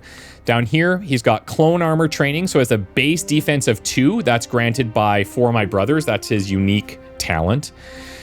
Arms Master, so increased blaster damage and grenade damage by 2, that's granted by Soldier. For My Brothers, granted by For My Brothers. Once per mission, when Trick is downed, he automatically revives at the beginning of the next turn at half health. He still takes the injury, okay? But you don't have to go and revive him. And then Strength, so melee damage increased by 2 and increased the throw range of all grenades by 2.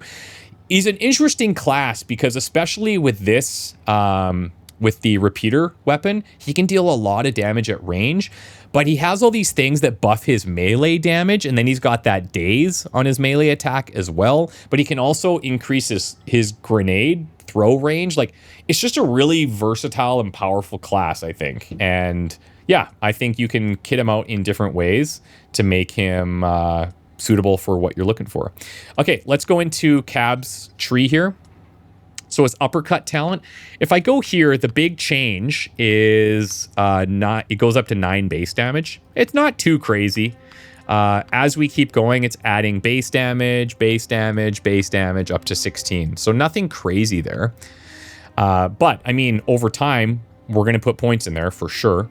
We can increase his assist damage by 1. As you can see with Scoundrel, this is just outputting assist damage. It's helping a lot with that. Pretty nice. Identify Weakness applies at a further range here. It's pretty nice. I like that. And then you can see here at this level, the next 2 attacks critically hit. So it adds Vulnerable 2. Easy Mark, if I go here, now you can see it's adding a whole new line. So critical damage on this assist attack is increased by 2. And that stacks with the additional assist damage from Never Play Fair. And let's see here. Marks the target. That's good. Does this one mark? Yeah, it does. Okay. Let's see. So between these two, increase the assist attack by 3, then by 4, then by 6, and then by... What's this one doing? What is this one doing? What am I missing?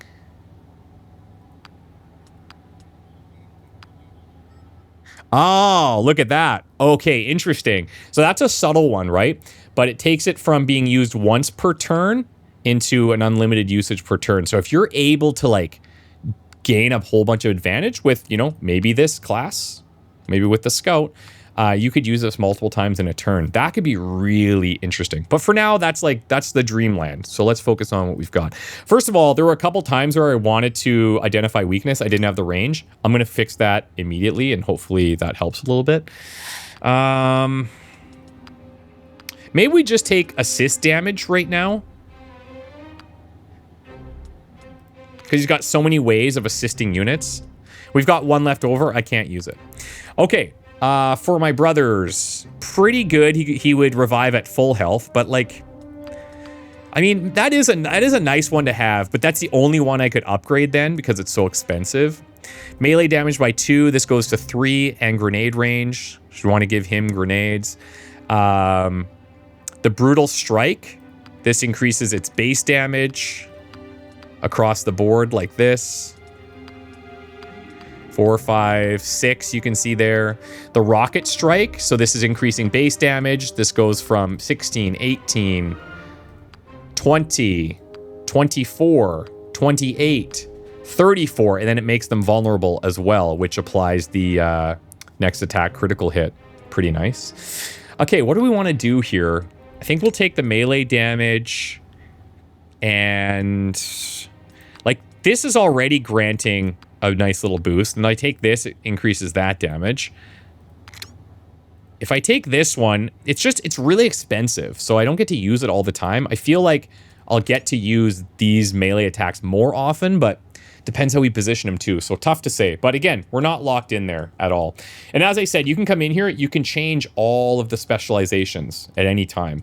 So in case you want to see all these classes, you could pause and like read through all of these right now. But we'll get into this more once we start recruiting units, so don't go anywhere. Okay, bonds. I love this tree too. I think it's so cool. Bonds tab reveals the shifting dynamics and affinities within your team. As operators grow closer, they earn focus points and teach each other passive abilities and unique tricks at the highest level of bond. So earlier on, they're going to be gaining passive abilities, which we'll get into in 1 second here. At the highest level, they're going to gain unique abilities. So we'll stay tuned for that. So what you can do is you can move between like the relationship circles. Is a very high relationship. Down here, these guys are sitting at low, then get into neutral, and then get into high here. And you can see what's granted when you reach these different thresholds in the bottom left. But for now, we're just going to say train all available. So Cab and Hawks, they're at low 2. So both operators gain whatever I choose here. What's cool is they don't have to be on the same mission for these to be active. I think that would be really hard to track, right? So they just get these buffs. And I believe that when one of the operators dies, they still get to keep that buff, the other unit that's alive. I'm pretty sure. So range combat drills, increase range damage by 1 for both operators. Fitness work, increase max health by 4 for both operators. That's not bad. Conflict resolution, instead of taking a passive right now, you could just accelerate them towards a higher bond if you want. I think because we're doing like a lot of attacks right now, obviously, we're early. I think this is quite good. And that actually helps with the assist attacks and everything. So yeah, let's take this. Now it's Trick and Hawks, so grenade trading. We want to have grenades on because he's got the extra throw range. It's extra grenade damage. Critical damage by 1 for both. Yeah, possibly. Possibly. It's just the chance of that triggering isn't super high unless we're using Cab's skills. And then the 40 bond XP. Thing is, with grenade damage, we're limited to the number of grenades we have, but I do feel like in this scenario, early on, basically, I want to be picking things that I will see trigger more frequently because I feel like that will get me more value early on. So I'm going to take the grenade training. These are all random, by the way. Like you could do a different playthrough and see completely different skills at the start here. Critical chance by 3% for both operators, Trick and Cab. Melee damage by 1 for both. That's interesting because they both do have melee skills. And then ranged damage by 1 for both operators. Ugh, we are shooting a lot, but because they both have a melee skill, I think I'm going to take this. But this is good too. Like it seems like a little bit here, but taking them from a base crit chance of like 5% to 13% and then maybe leveling that over time could be good too. This is a tougher one. I think I'm going to take the melee. I will say, like, yeah, I have these melee skills. They're not all, like, it's hard to use them all the time, so we'll see. We'll try our best. Okay, now we can visit the Armory. Let's go. Just say the word, boss. Oh, we will. So we can install weapon mods here for stat boosts, and, oh, it says stat boots. Cool. And unique effects, as well as equip your team with utility items for the upcoming battle. So we are going to have 2 utility items here, all right? Depending on their specialization, they can carry 1 or more utilities. Utilities grant an operator new abilities can be used in combat. So we have the impact bomb. We want to put that on Trick because he has the extra throw range. And he's got the extra grenade damage as well. One of the things that I would like to see in here, and this is feedback to the team, and as well too, if you guys have thoughts, put it in the comments, because I know the team will check that out. But you can, it would be nice if in here it was showing like, hey, if you equip this on Trick, these are the benefits that are going to be added. So like, it would say instead of 8 damage, it would say 8+1 granted by bond or something like that. Similar to what we're doing with the skills. I just think that would be a nice to have, maybe a bit more complicated. But let's give the med pack here to Hawks. Heals 30% of the target's health, cannot be used on droids, and it's ranged, so you throw it. You can also sell these things for credits. You can see the values here, but that's good. Unfortunately, I don't have any weapon attachments, but you can come in here and you can change which weapon people are using. I like our current build with the blaster pistol, applying the spotting and stuff. I'm just wondering if I may want to change your weapon to a repeater as well. The downside with this is that using the repeater and like it uses all the AP that you have. But I feel like if I'm moving and shooting with Cab, which is like most of the time, he's not going to be able to shoot twice anyways, you know? And the reason I would want to do this is because it just helps us damage cover more. Because remember, these repeaters, it doesn't even show it here, but in the tooltip in combat, it shows that it damages cover every time. So yeah, we'll throw this on him, see how it feels. And you can see like the weapon damage is changed here because of the buffs that the character has. Now you can also come in here and change the look of the individual weapons. So the repeater's got like 4 different looks here. Which one do we want to choose for you? I think that's pretty cool. And then paint color, you have a bunch of different things here, and I'll just choose different ones so you can kind of see how many options there are. It doesn't have a scope on this one, so this isn't doing anything, but let's just see here. If I change on I'll change on like a main part here. Bespin Security, 100th Clone Company, Separatist Warrior, Light Trim, Kefrin Informant, Black Sun Syndicate Enforcer. Pretty cool stuff. And then of course you can change all the colors and stuff. So let's go down here. How do we want to do this for you? Do like maybe like a lime for you. And then for your gun, let's choose a slightly different look. And we'll just kind of randomize some of these right now, just to give it a little bit of flavor. I guess this one doesn't have a cell showing. Let's do something like this. And then maybe go into like a dark red. You also have paint finishes down here. So you've got like a matte finish, then you have a metal gloss, which is cool, and a shiny. I kind of like the metal gloss look there. And then over on Hawks, we can customize this. I kind of like this look, but this is very cool. And then this is like very earthy. Let's take this RG4D and we'll do like, I kind of like this Bespin Security look. Maybe I'll do that across the board. And maybe we'll do like a yellow. Yeah, why not? So you can customize stuff to look how you want. I think it's very nice. That has no impact. The model of the gun has no impact on how it performs or anything. But it is nice. Okay. Over here, this is our customization table. Allows you to update your creator's appearance and outfit. You also have the ability to select and change species for both Hawks and your custom operators. So you can do this whenever you want. Okay? Like, you can come in here and edit this at any time. Change your look. Maybe your guy is growing a beard over time. You can totally do that. In the outfit, some of these things are locked by other things that you choose. There's different presets here. For these guys, one of the things I like to do is just go into the presets and get some inspiration. Like, I really like this look for Cab. I think it's cool. And then I could come in here and I could customize, like, do I want a different arm? Like, maybe I want this thin arm here. I could do that. The characters that have like weird heads, you can change all the colors and stuff on their heads, the patterns. Some cases you can change how many, for lack of a better term, tendrils they have. Like the customization is really, really deep. It's really, really deep. He's got a couple of different presets here, unmasked if you wanted, but I actually like this look a lot. I think this is really cool. Very nice.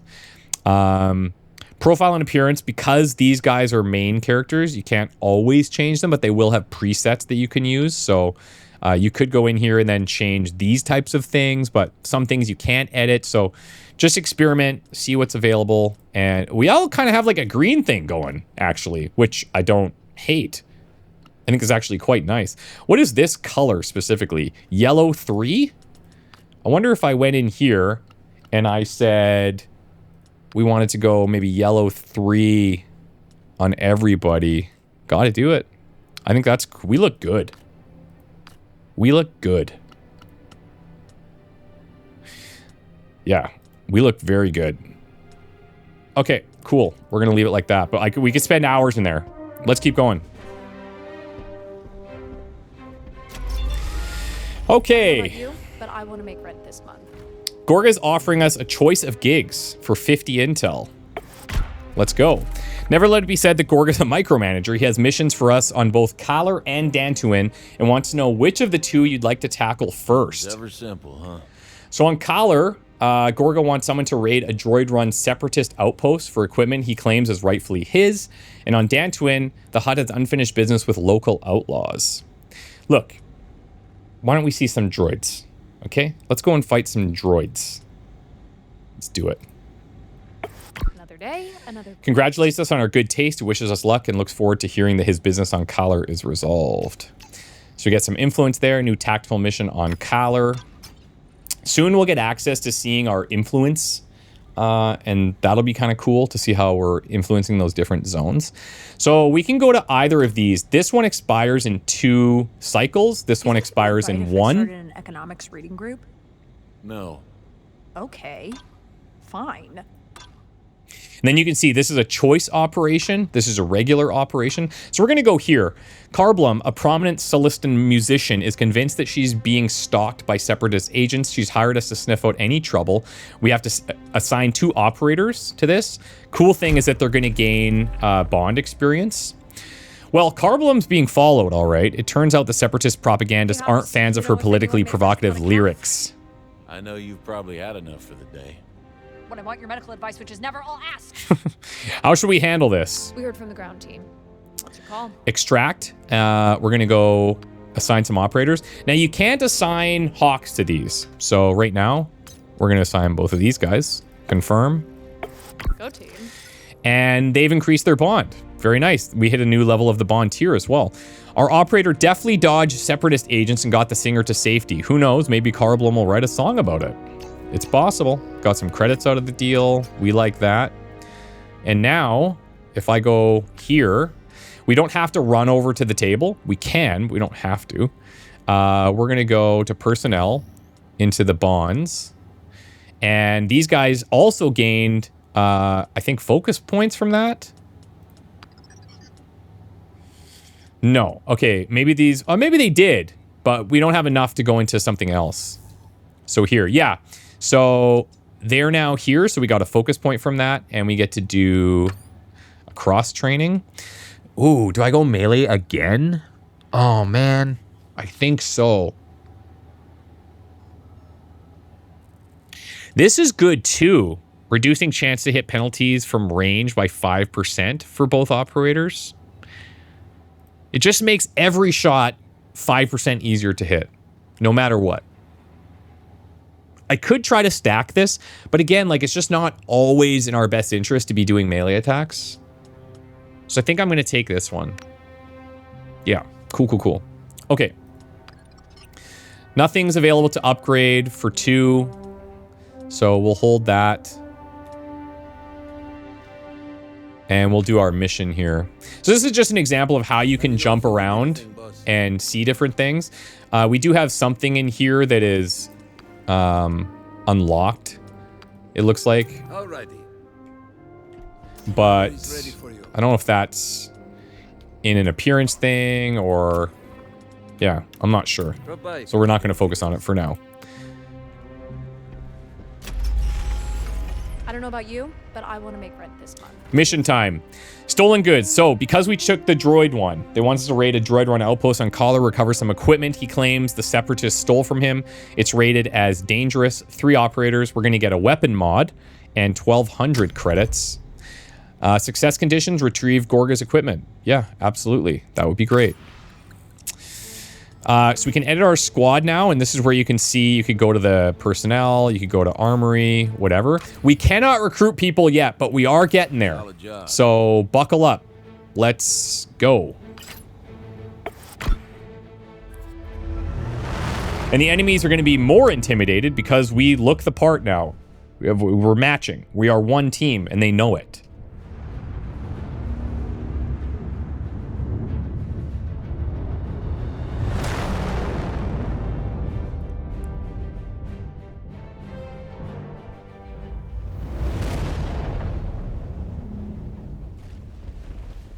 Okay, cool. Got a snowy level. Battle droids. Not great. These guys launch rockets. Okay. Capture the tech. Let's see if we can just clear the field a little bit here. Sometimes you need to get your hands on something that doesn't belong to you. That's when it's time for the safecracker to do its work. Move an operator to the chest, plant the safecracker, defend the area from hostiles while the safecracker gets the chest open. Okay. So, you've got our backup here. Now, immediately when I see little droids like this, I'm thinking we do like an uppercut thing, right? Because he gets the AP back from doing this. The question is like, where do I want to position him? We've got droids on this side that are going to come up this ladder. Also, I mean, these are kills if they land. So if I come in here, I have to assume he takes out both of these, right? I have to assume that. And then because we have this big battle droid over here, he's very strong, high defense, does not take cover, but also cannot be exposed. So it means he can't be flanked. I do know that this is going to be good against him, dazing, because when he's going to launch a rocket, he's going to essentially prime it for a turn, and then you could daze him. So trying to like run in there to have a daze available would be handy. How do I want to handle this? I have a 40% chance to hit the droid on the... hit this little droid over here, which I could take from here, I guess. And then I have to assume that Hawks is going to be able to kill these guys, but also, how do I want to maximize your usage here? Because I feel like I should maybe run at you for 3, so I get 3 back. Even if I go here, it doesn't matter, because I get the 2 back that I spend. But if I go here, that puts me closer to this side, and then I could maybe run in here and take a shot at one of these droids, you know? I feel like that's the play. It does mean that my backup probably doesn't get used here this turn.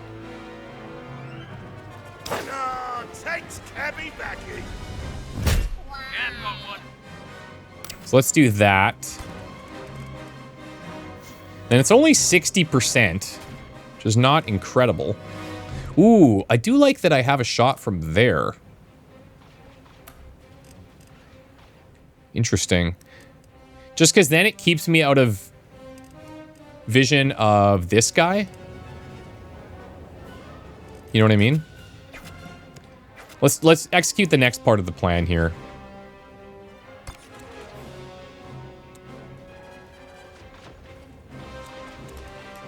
I can't assume that he's dead yet, so I'm going to take this position.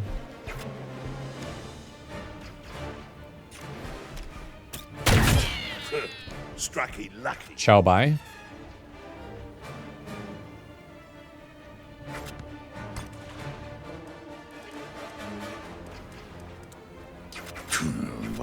Man, it was boring.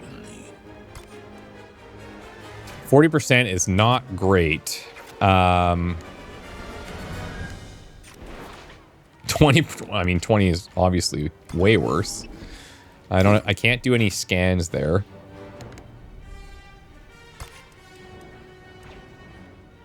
I guess because of this, yeah, he's in a full cover, that's why.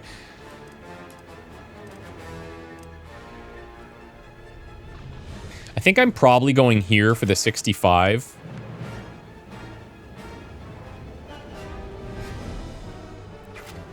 If I wanted to, what I could do is come into here, so I'm closer to the safecracker. I take the 55 for 1. I could grant... I would need 1 advantage, so I would need to land another shot for this plan to work.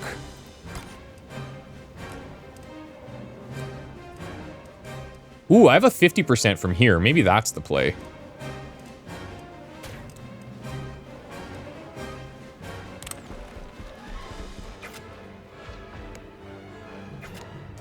Maybe that's the play.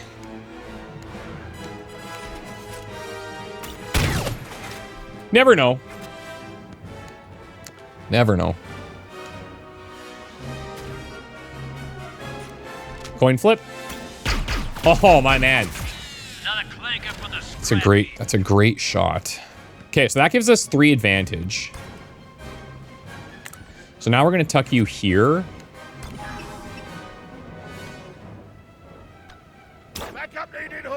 We'll throw that down for the bond. Then, I don't want to click on the safecracker thing. Oh, 2 coin flips. That means we're going to be due to lose a couple coin flips here. In this situation, I'm not going to be using that. If I grant an action here, I could send an Overwatch that might shoot at this guy, but I feel like he's going to have to move pretty far here. And that would use 3 advantage. So I actually think I'm just going to hold the advantage in this scenario. Because depending on how close this guy comes, I don't know if I can reach him. So there's his rocket that's primed, like we talked about. Oh, yeah. Oh, interesting. Okay, so he full dashed there. I can reach him with 3. Which dazes, so he can't get his attack off, which is great. The rocket that's primed here, he's gonna do like a big AoE attack. Now remember, Cab's Scoundrel class gives us the ability to ignore armor, so having him get some shots over on this guy would be quite nice. But I also would like to kill this guy. And I'd also like to start this safecracker.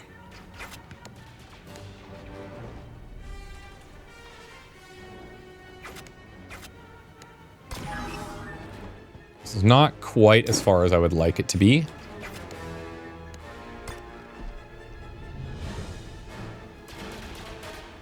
We're going to do this first so that his rocket attack won't go off this turn. But I still have a lot of work to do to this guy.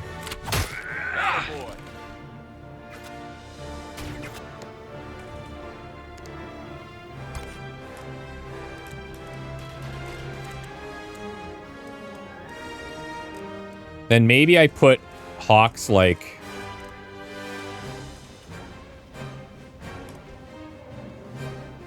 I'm just thinking about this guy over here, right?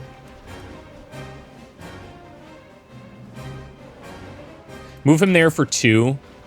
Call for backup on Trick. We get 2 shots on him. Also have my ambush skill that's building up here. Yeah, okay. We're going to go for this.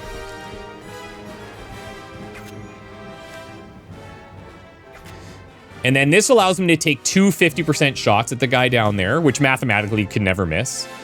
I could go for this uppercut, but then I'm... Well, actually, yeah, if I go for the uppercut, I get all the AP back, and then I just run back up top. Right? So that's an option as well. I think that is the option. Back me up. Back me up. Right you are. Shotty gutty. Nice shot, buddy. Nice shot. Okay. Then I've got this ambush for 21. Like, I feel like I take that, but maybe what I even do here. I do need all 3 to do this. So maybe I boost that damage even more. Takes Cabby backy. Cabby, the droid destroyer. Dingy ding. Dingy ding, my man. Yeah, so I bring him back to, like, here, I guess.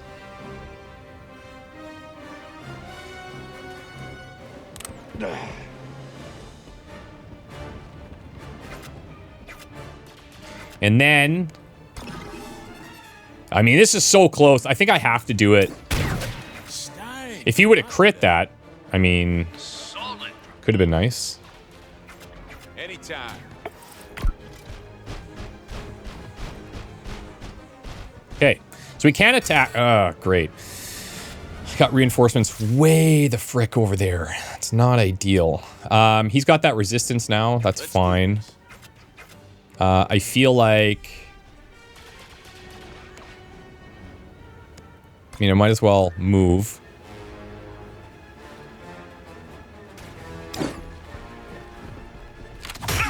Okay. He's down. You didn't get to see his rocket attack, but I'm not too fussed about that. Maybe I safe cracker with you. It's gonna use all 3 of my AP. Securing the goods. Okay. Need to defend this. You can occupy this with anybody as well.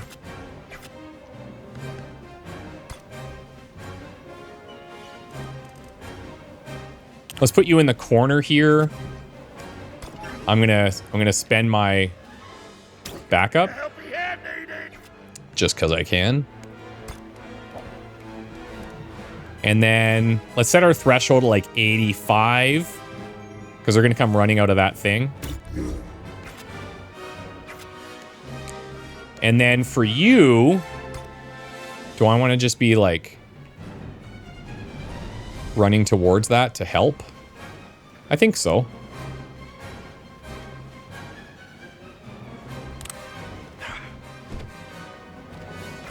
Okay. More clankers inbound. Okay, it's just little guys here. We'll take that. Absolutely. Cab loves this because he's going to run in and kill one and then get the... Oh, man. We got this. Okay, well, it's fine. He's still going to do the thing that I said. He's going to run in here and kill one. Getting the AP back. Takes Cabby backy. That skill's really nice. 99. Okay. Then start positioning against that group, I guess.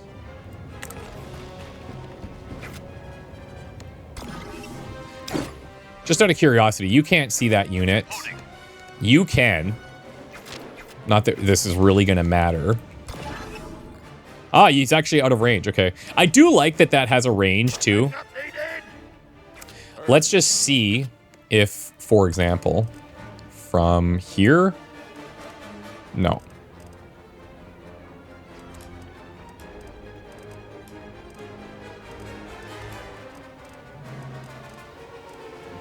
So I guess we'll just keep you there. Yeah, see, no line of sight. I love that. I've been asking the team for I think either a hot button or something, like if I hold Alt or something, I get all the additional information on screen that I would want, but you know.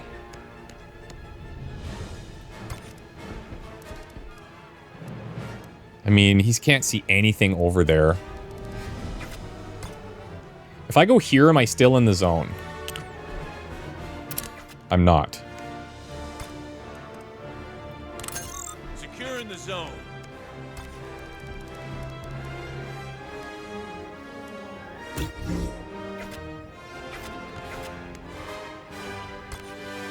Ooh, that is really far. Okay, well, once this thing is counted down, we have to evac anyways. So let's focus on just moving back. We'll drop down an Overwatch here to see if anybody comes up to this ridge.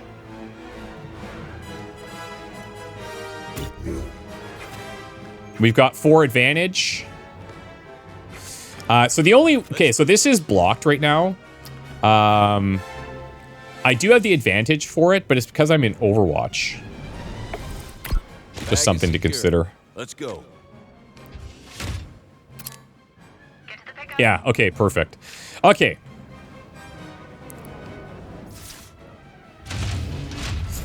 Oh, we got a big boy.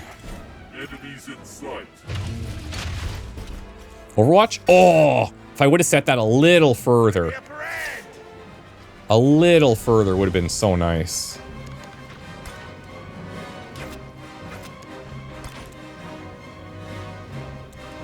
He doesn't have any good spots. So what I'm going to do is I'm just going to focus on getting him as close to the evac as possible.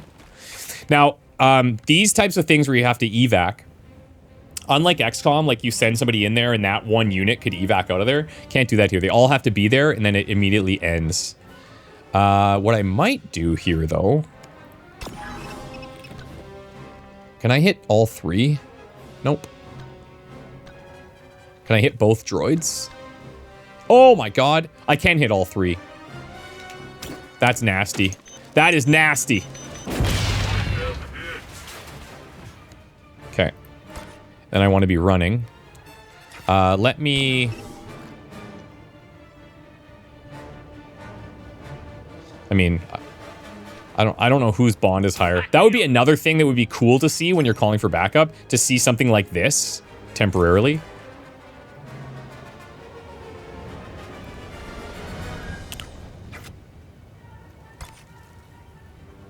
Hawks, just run. The thing is, yeah, interesting. Because he's not going to be able to evac on the next turn. I don't think he's going to have the range. And this guy may shoot. He may prime. I don't know. But if he primes, like, maybe I want to run in daze. 5% chance there. Nope, won't be doing that. Be ready.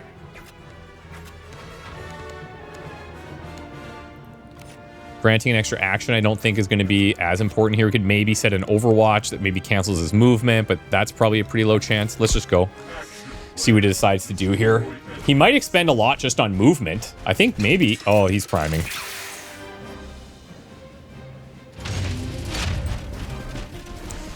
Yeah, and this will happen continuously. Like, you can't just farm this. I don't think. Okay. How am I dealing with this situation? So you can get over here, which is pretty good.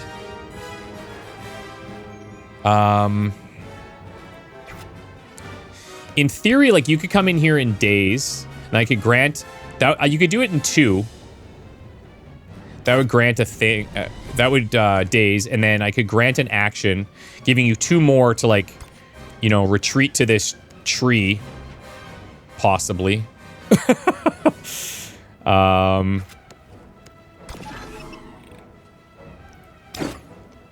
Yeah. Just because if I don't do this, like, we're going to be grouped up running towards this area. I think I have to go for that play. Looks like I can just squeak in a 2 there. It's kind of tricky.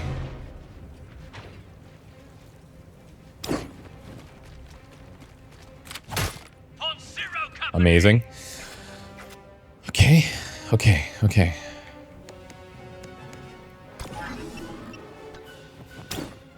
Here.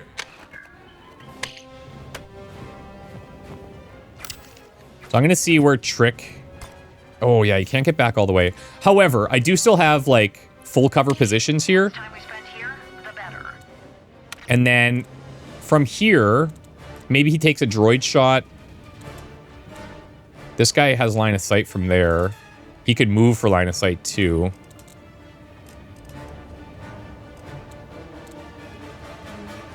Yeah, I think this is my play. And then Hawks, I move you to this tree. And then...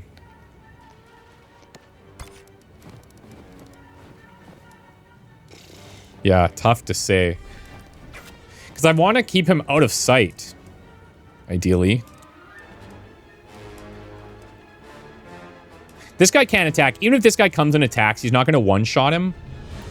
And those little droids, like, I'm going to hope that they don't hit me. So I will actually move you here so that I have an angle. This ignores armor.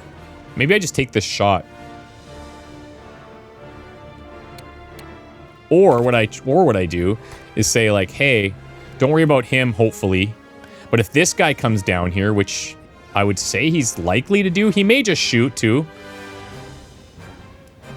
We might be able to interrupt him.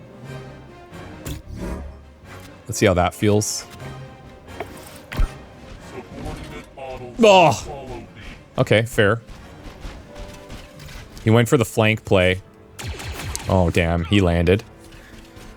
I think we're safe, though. I do think we're in a good position. Because he can't attack. Yeah. Okay, awesome. So now, we're just running. Chow bye. I'll throw a little backup down. Follow my lead.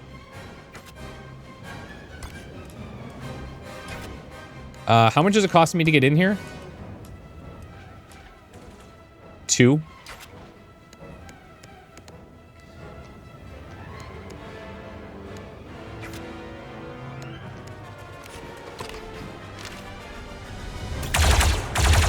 Oh, I thought that was going to hit. I honestly thought that was going to hit. Oh, yeah, right. We switched his gun, too, so his shots are using all the AP. So earlier, when I was talking about taking multiple shots, can't do that. I totally forgot. Is there anything I could do? This costs an AP, but I have 1 to spare.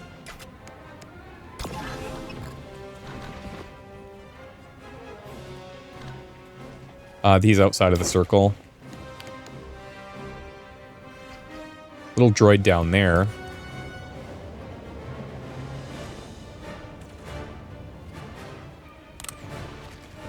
I'm just trying to sneak an extra little kill in here, you know? Ha! We'll take it. 5%? And we get the assist shot? Why not? That would have been incredible. Hey, we'll take that, though. Okay, get in here. Chow bye. Unfortunately, I didn't get to show you their rocket attack, but I don't feel bad about it because it's a big AoE. It's going to hit us. I can't do anything about it. That's like the one counter to it that's pretty strong, is that daze. That went really well.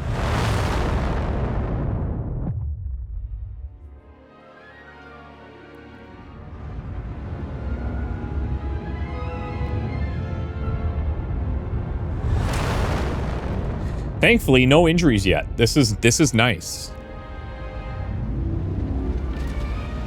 Because if we get an injury on these first couple of missions when you only have these 3 guys, you can't afford to send them into the med bay because it takes a mission to do it. So you have to go into these missions with minus 15% or minus 30%, which is bad.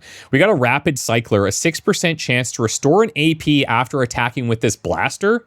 Yes. That's going to be going on Hawks because he's firing multiple times a turn.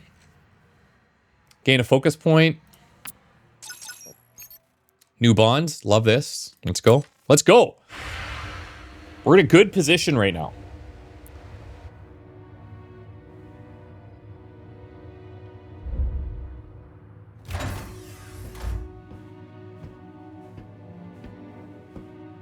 Well, who let you in here? Your team. Guess they wanted to get paid. So you're our mysterious employee from the Saralonis job. Baroness Mordant of Lunata. But you can call me Jay. Here you go, Jay. Thank you. We'll transfer the credits directly. Always a pleasure doing business with clients who pay.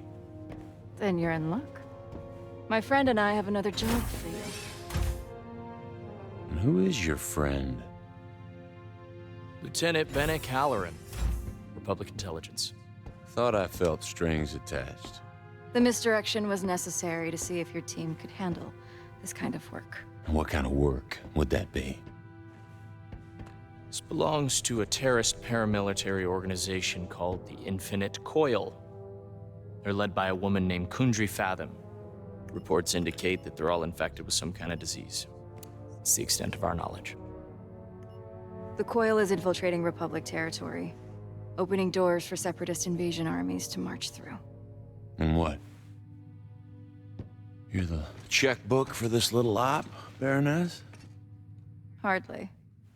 My title's all I have left. Fathom took my home, and I'm working with intelligence to take it back. Well, I hope you got some kind of plan.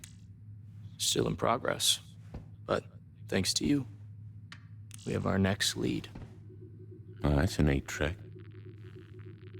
Cordsilius, in the Hosnian system. That's Fathom's next target. Then it's ours, too. We're prepared to offer Zero Company a generous contract.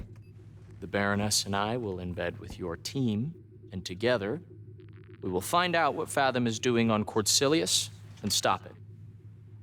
So what do you say? No thanks.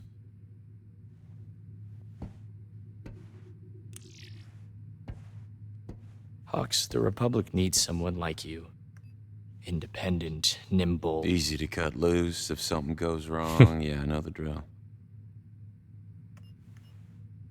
The Coil's threat is real. And they're gathering strength.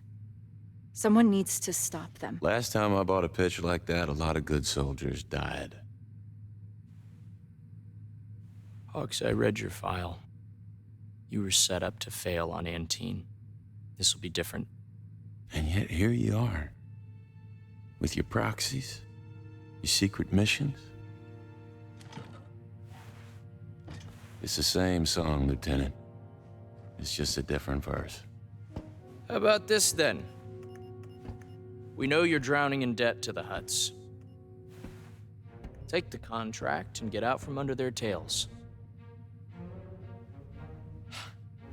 Look, I had my doubts, but the Baroness convinced me that you are the best person for this job.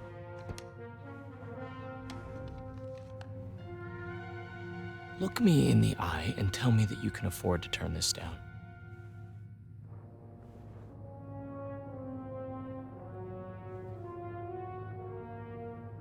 Double it.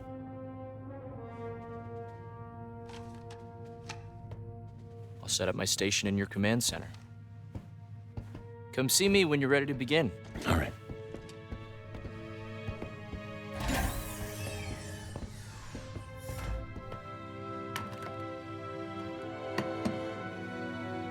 Honor and truth.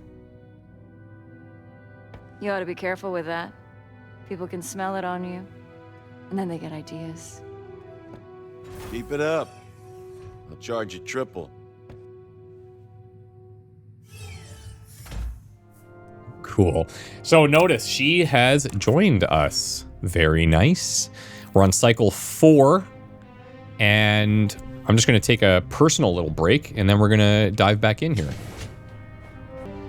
And we're back, baby. Let's begin. So we have a couple of new people to talk to, probably. You must have thoughts. What's an intelligence officer doing at our Holotable? That's our new employer, Lieutenant Halloran. He's a bit of a stiff, but his money's good. Government work. Never thought we'd go for that again. It's just a contract, don't get excited. I'm excited. Contracts mean cash. Cash means we pay back our debts. No debts means financial freedom. It's good times. Unless Cabney having a roomy eye, Hawksy having a meet greet with Republic officers. Yeah, It turns out the solution to our money problems wears a uniform. We're taking a job with intelligence. But don't you worry, Pops. Once we get the cash we need, we'll cut and run. If the credit's having, Cabby happy. Same. Okay, so this is her spot here. Do we have any new little... No, we don't have any new little radio station vibes. Earlier you mentioned that the coil took your home. Lunata, yes. About a year ago, Fathom and her diseased fanatics invaded. What happened to your people? There weren't many of us, so fortunately, I was able to get them off-world. The Lunata mining citadel is largely automated. Mining citadel. Can't say I'm familiar with those. My family are ore barons of Shutoran. You could say mining citadels are our specialty. Interesting. Once those credits come through, we can open up the droid repair bay. God, that'll be nice. Nobody's chilling out here. I feel like there's a lot of space that we could be utilizing. I don't know where our little Treggle mouse is. For the probably third or fourth time this video, I am recommending that you leave me a name for the Treggle mouse. Please fire Clev. His work is suboptimal. Also, I find him seedy. I don't think so. We need all the help we can get right now. Your hands are tied. I understand. I will drive him away. That's not what I said. Of course not. It was subtext. Good strategy. I assume you're aware that a Republic operative just made camp in the middle of our den. Short-term partnership. Trying to dig ourselves out of the red. Yeah, and a blaster bolt to the brain cures headaches.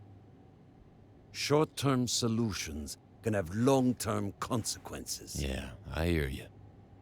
That said, if we've got some budget to throw around, we ought to get back in touch with our black market contacts. Okay. I hate to waste all those taxpayer credits on full retail prices. This is exciting because we're going to get access to upgrading our base soon, and with that comes a black market. So we did get this barrel here, the Rapid Cycler. This is a pretty good pickup for a basic weapon mod. We are going to put this on to Hawks. Mean-looking thing, isn't it? For now, we're going to look at her class before we make any crazy commitments. But it is there for now. So, can be slotted on a weapon to alter weapon stats and apply unique effects. Each weapon has a limited number of modification slots, which can be upgraded at the upgrade facility. So, that sounds good to me.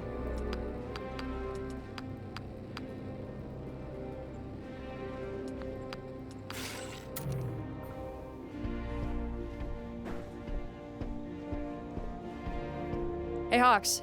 There's a scug hole at the holotable, and why is he asking me for a person? Love the name. Be nice. That's our new employer. You took a job from a Republic spy. Are you crazy? You know I'm a wanted separatist, right? You're wanted by the Separatists, too. That's why you work for Zero Company. And a wise woman recently told me if we didn't get some cash fast, we'd be finished. Fine. We're gonna have some words about this later. Bad words. I love her vibe so much. But I don't love her more than There is a Mevo. Republic officer running point at our holotable. Am I to take it that we've been conscripted against our wills? I told him your salute might be a little rusty since you were working medevac before the war broke out. So rusty. I don't think I can manage it at all. Alas.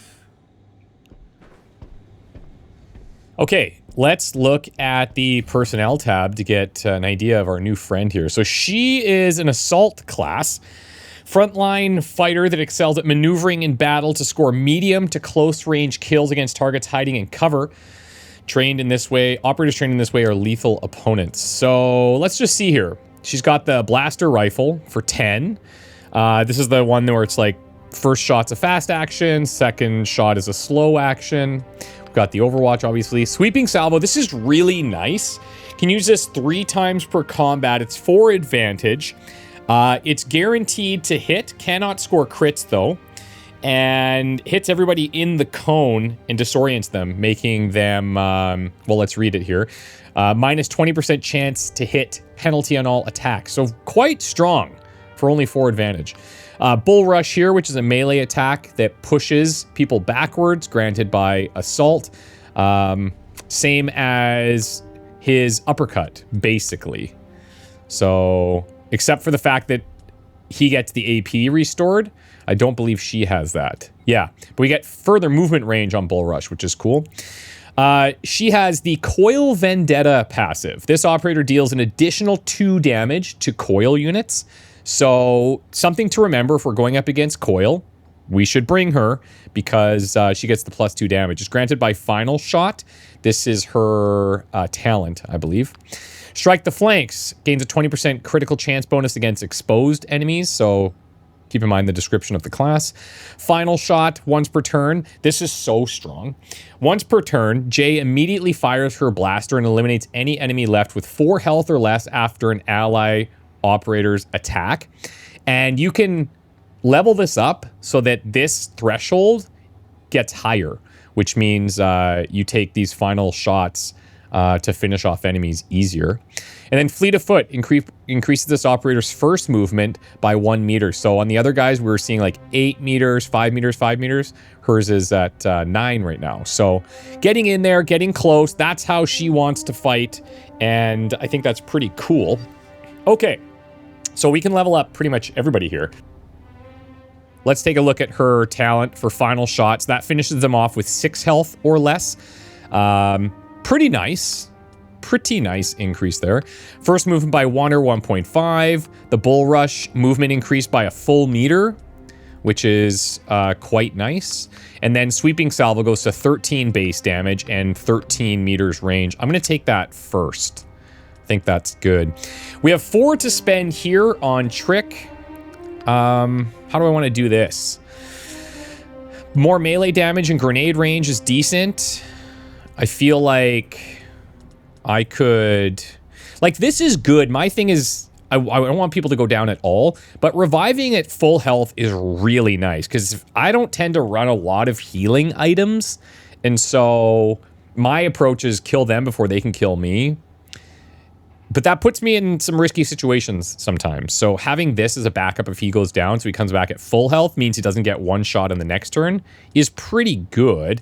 It's just, it's like a single-use thing in a mission, right? If you were to upgrade this further, Trick doesn't receive an injury the first time he's down, so you could be a little bit more, like, aggressive with him.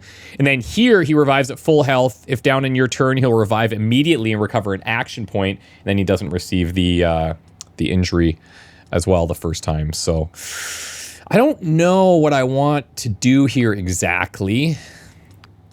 I feel like, okay, let's take this, and then I'll just try to be more aggressive with him.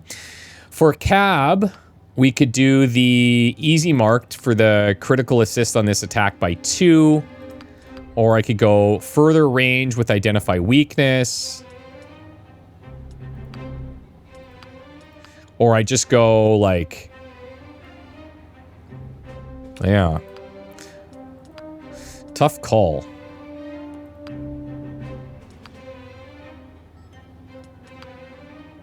Tough call.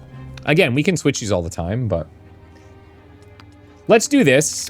The more he does the melee stuff with this uppercut, the more we can take advantage of the AP refund.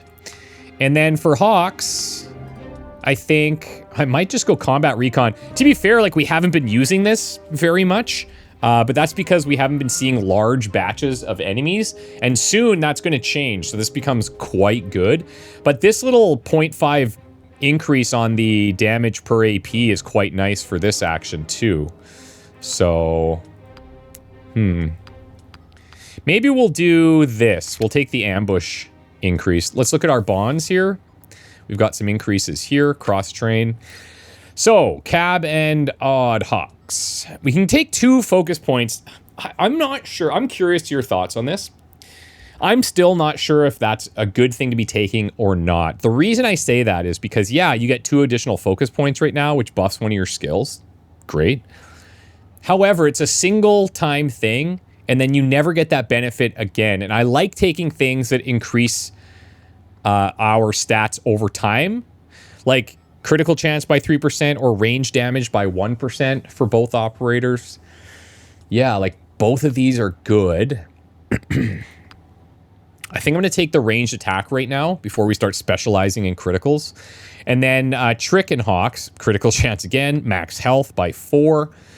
It doesn't seem like a lot, but honestly, like that's a pretty decent increase percentage-wise.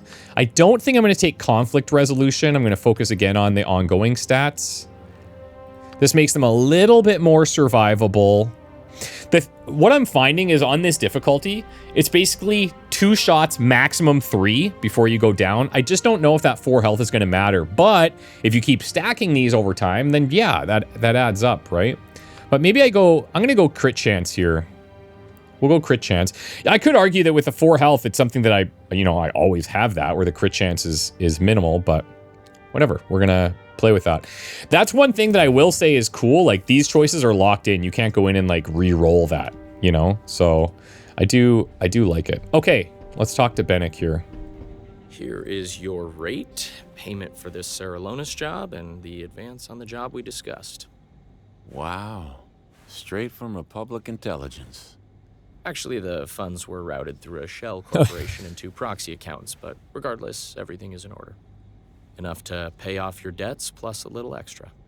Much obliged. Hey, That's some decent cash. Okay, here we go. Now we get to start upgrading our base.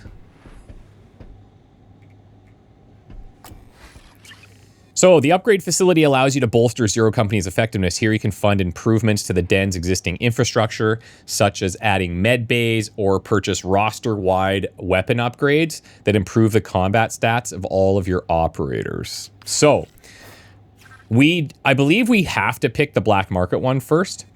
Unlock additional slots to construct multiple upgrades at a time. So each slot does 1 upgrade per cycle. If you have multiple slots, you can like rapidly improve your base here. But things cost credits, so that's something to keep in mind. Black market. Press space to order the supplies niche needs to open the black market. So let's do that. It's 1,000 credits, and that's building. It's built tomorrow. Now we're going to start looking at some of these things here. So you can see as you increase your den level, you get access to these different upgrades. So an extra item available for purchase, ability to refresh available items in the black market, another item for purchase, and then cost to refresh is reduced by 50%. Black market quality, so higher quality items there, prices reduced, and then further increases high quality items being available. Droid repair bay, interact with the astromech in the pit to unlock this upgrade. Working on it. Unlocks recruiting droids at recruitment and repairing injured droids in the medbay. That we need to get the den to level 2. Medbay slots here, 2nd bed, so you can remove injuries from 2 operators. 3rd bed reduces the cost of assigning operators to a bed. Medbay gains a 4th bed and reduces the cost of assigning an operator to bed by another 150.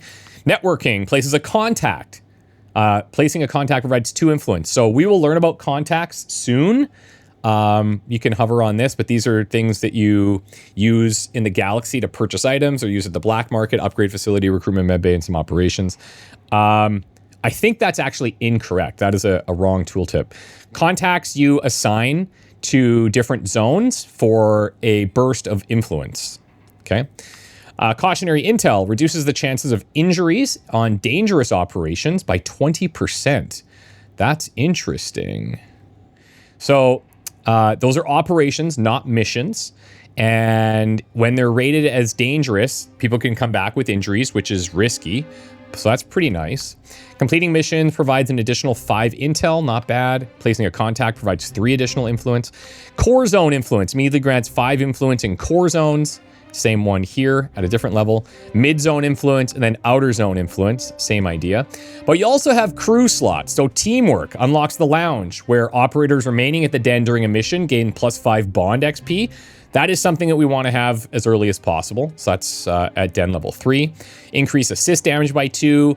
Operators remaining at the den gain another 5 bond XP and increase additional assist damage by 2.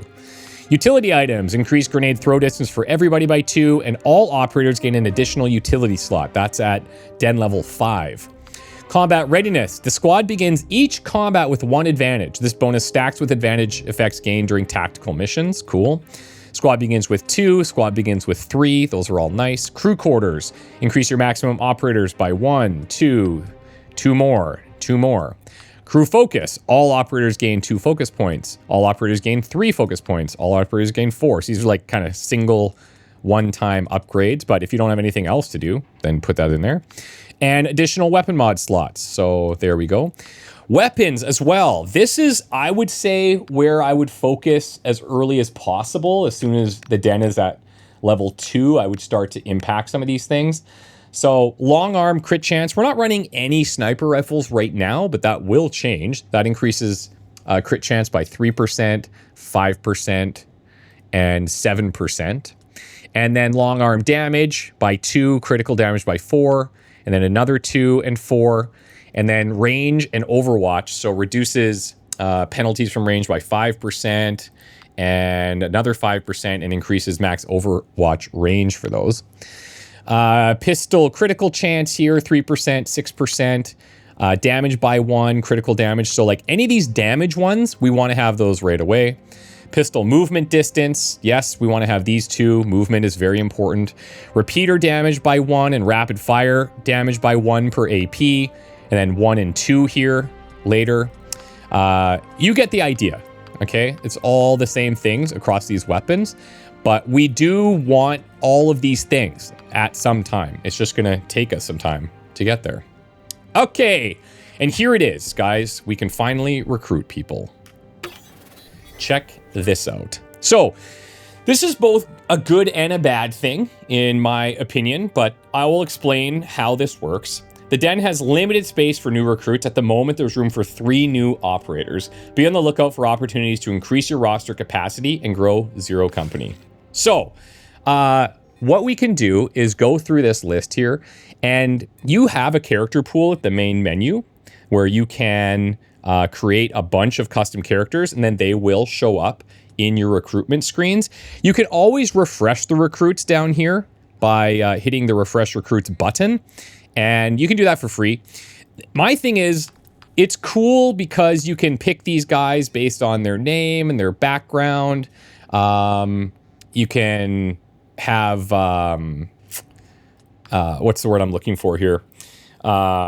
Interesting looks and stuff like that. But you can customize them all anyways. So in theory, you can just grab these guys and then customize them, which is what I'll be doing, because I have some people from Patreon or YouTube memberships that gave me some names before this launched, and then I'll be saving some slots for you guys that put your names down below in this video as well.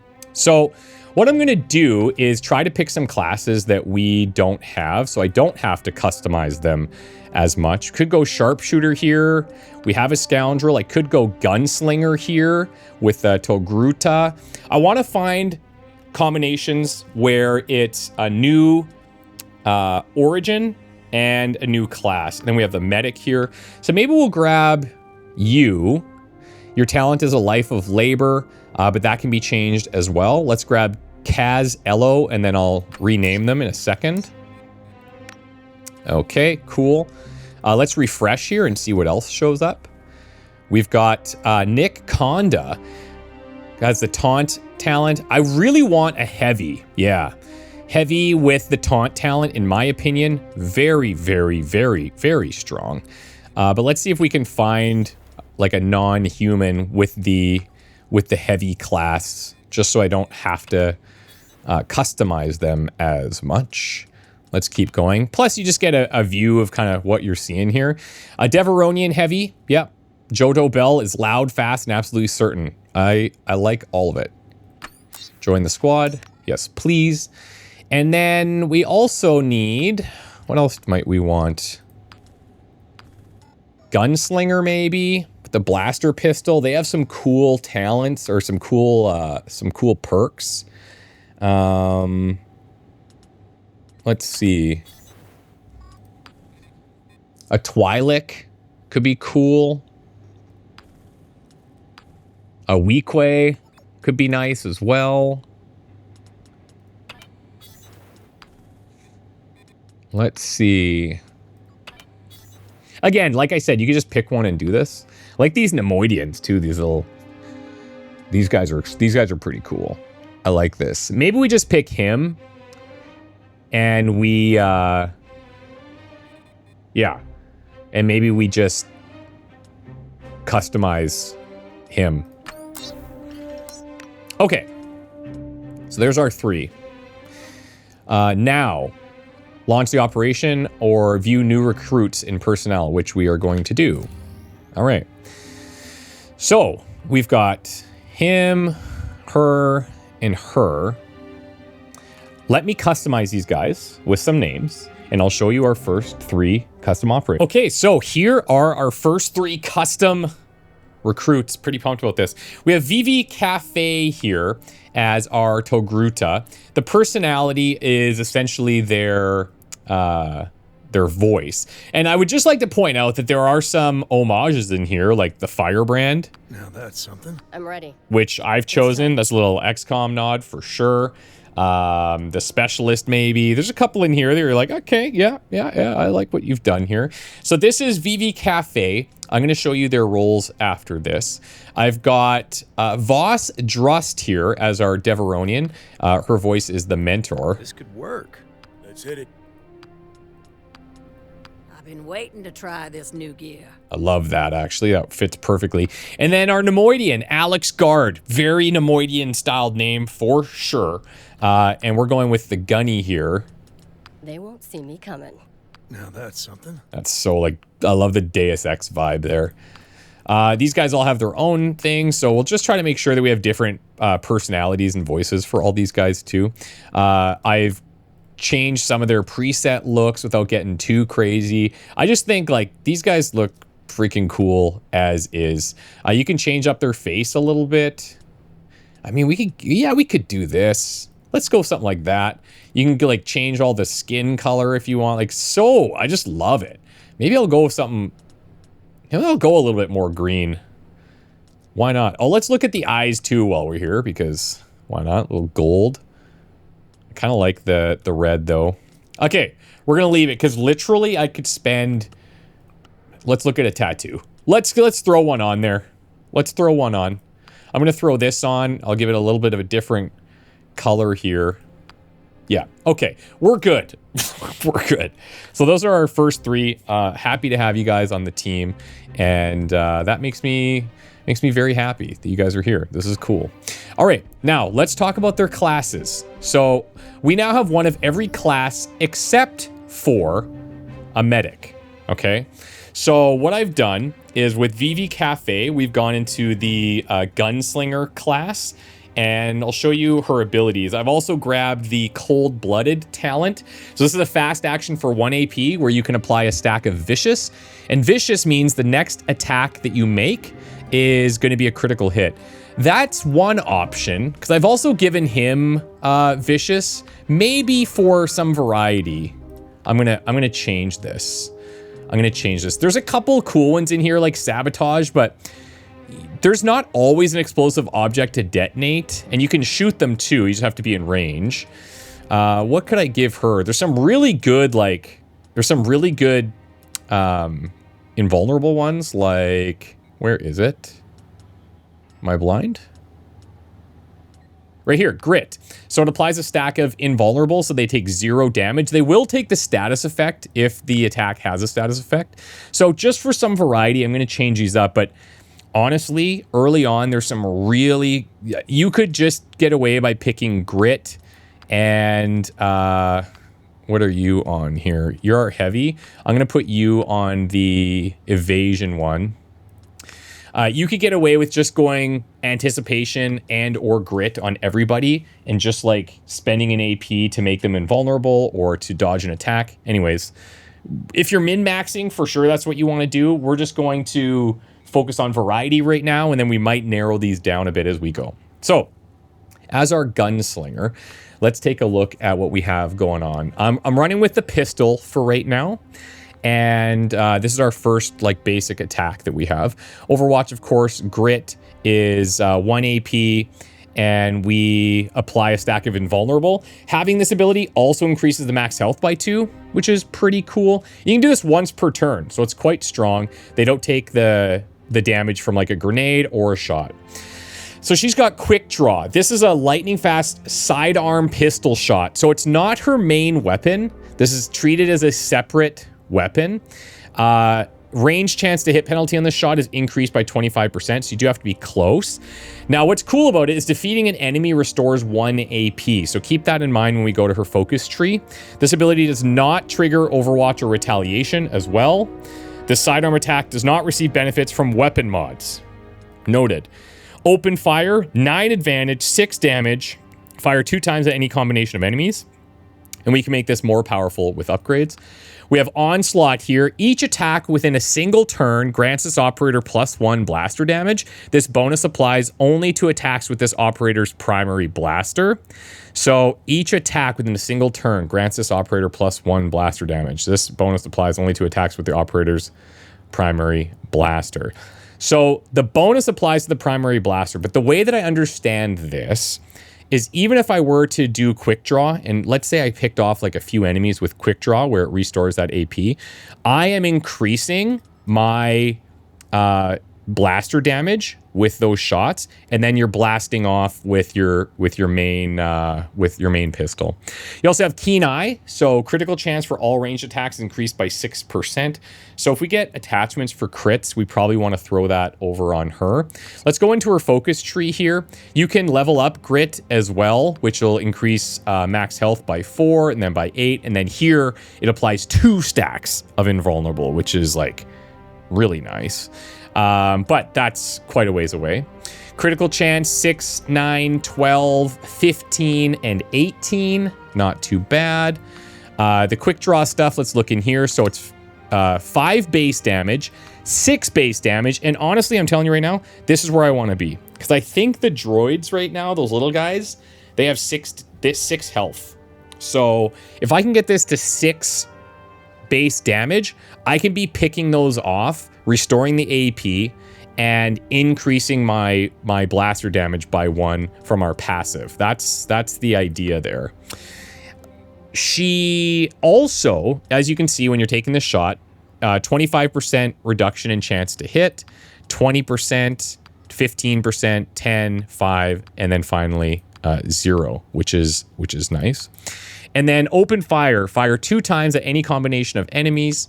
Fire 2 times, gain a +5 bonus chance to hit, 10% bonus chance to hit, 20% bonus chance to hit, and fire 3 times with a 20% bonus chance to hit. So you can see some of the synergies here for sure. I am going to go into this one right now, and then I'm just going to grab this one, but I will be trying to get this to 6 as fast as possible. So that is Vivi Cafe. Welcome to the team. Happy to have you. Next up, we have, where am I blind? Am I blind? Yeah, Voss Drust. Okay. So we have her as a heavy class. Now, in my preview video that I made, I was featuring this heavy class, and I was building them out with the invulnerability talent. But I'm actually going to go evasion. So my idea with a heavy is to shoot multiple people, and if I can shoot multiple people, I will be taunting them. That's one option. Or I have an AoE taunt that taunts a bunch of people in an area. I'd have to switch her to the pistol, so maybe I don't run it the same way I was running it before, just for some variety here.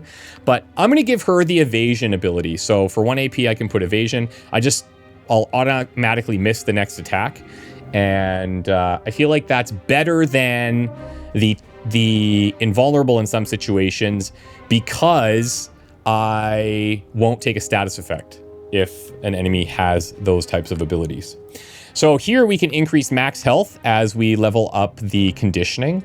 Here we have Unstoppable, 2 stacks of retaliation for 1 AP. Retaliation means if I get shot, we shoot back. And that's one of the reasons I want a stronger gun for the retaliation stacks. And then I have the AoE taunt all enemies in a target area, increases defense by 2 for the rest of the turn. And then you can increase the effective range and the AoE of this thing, and then increasing your defense as well.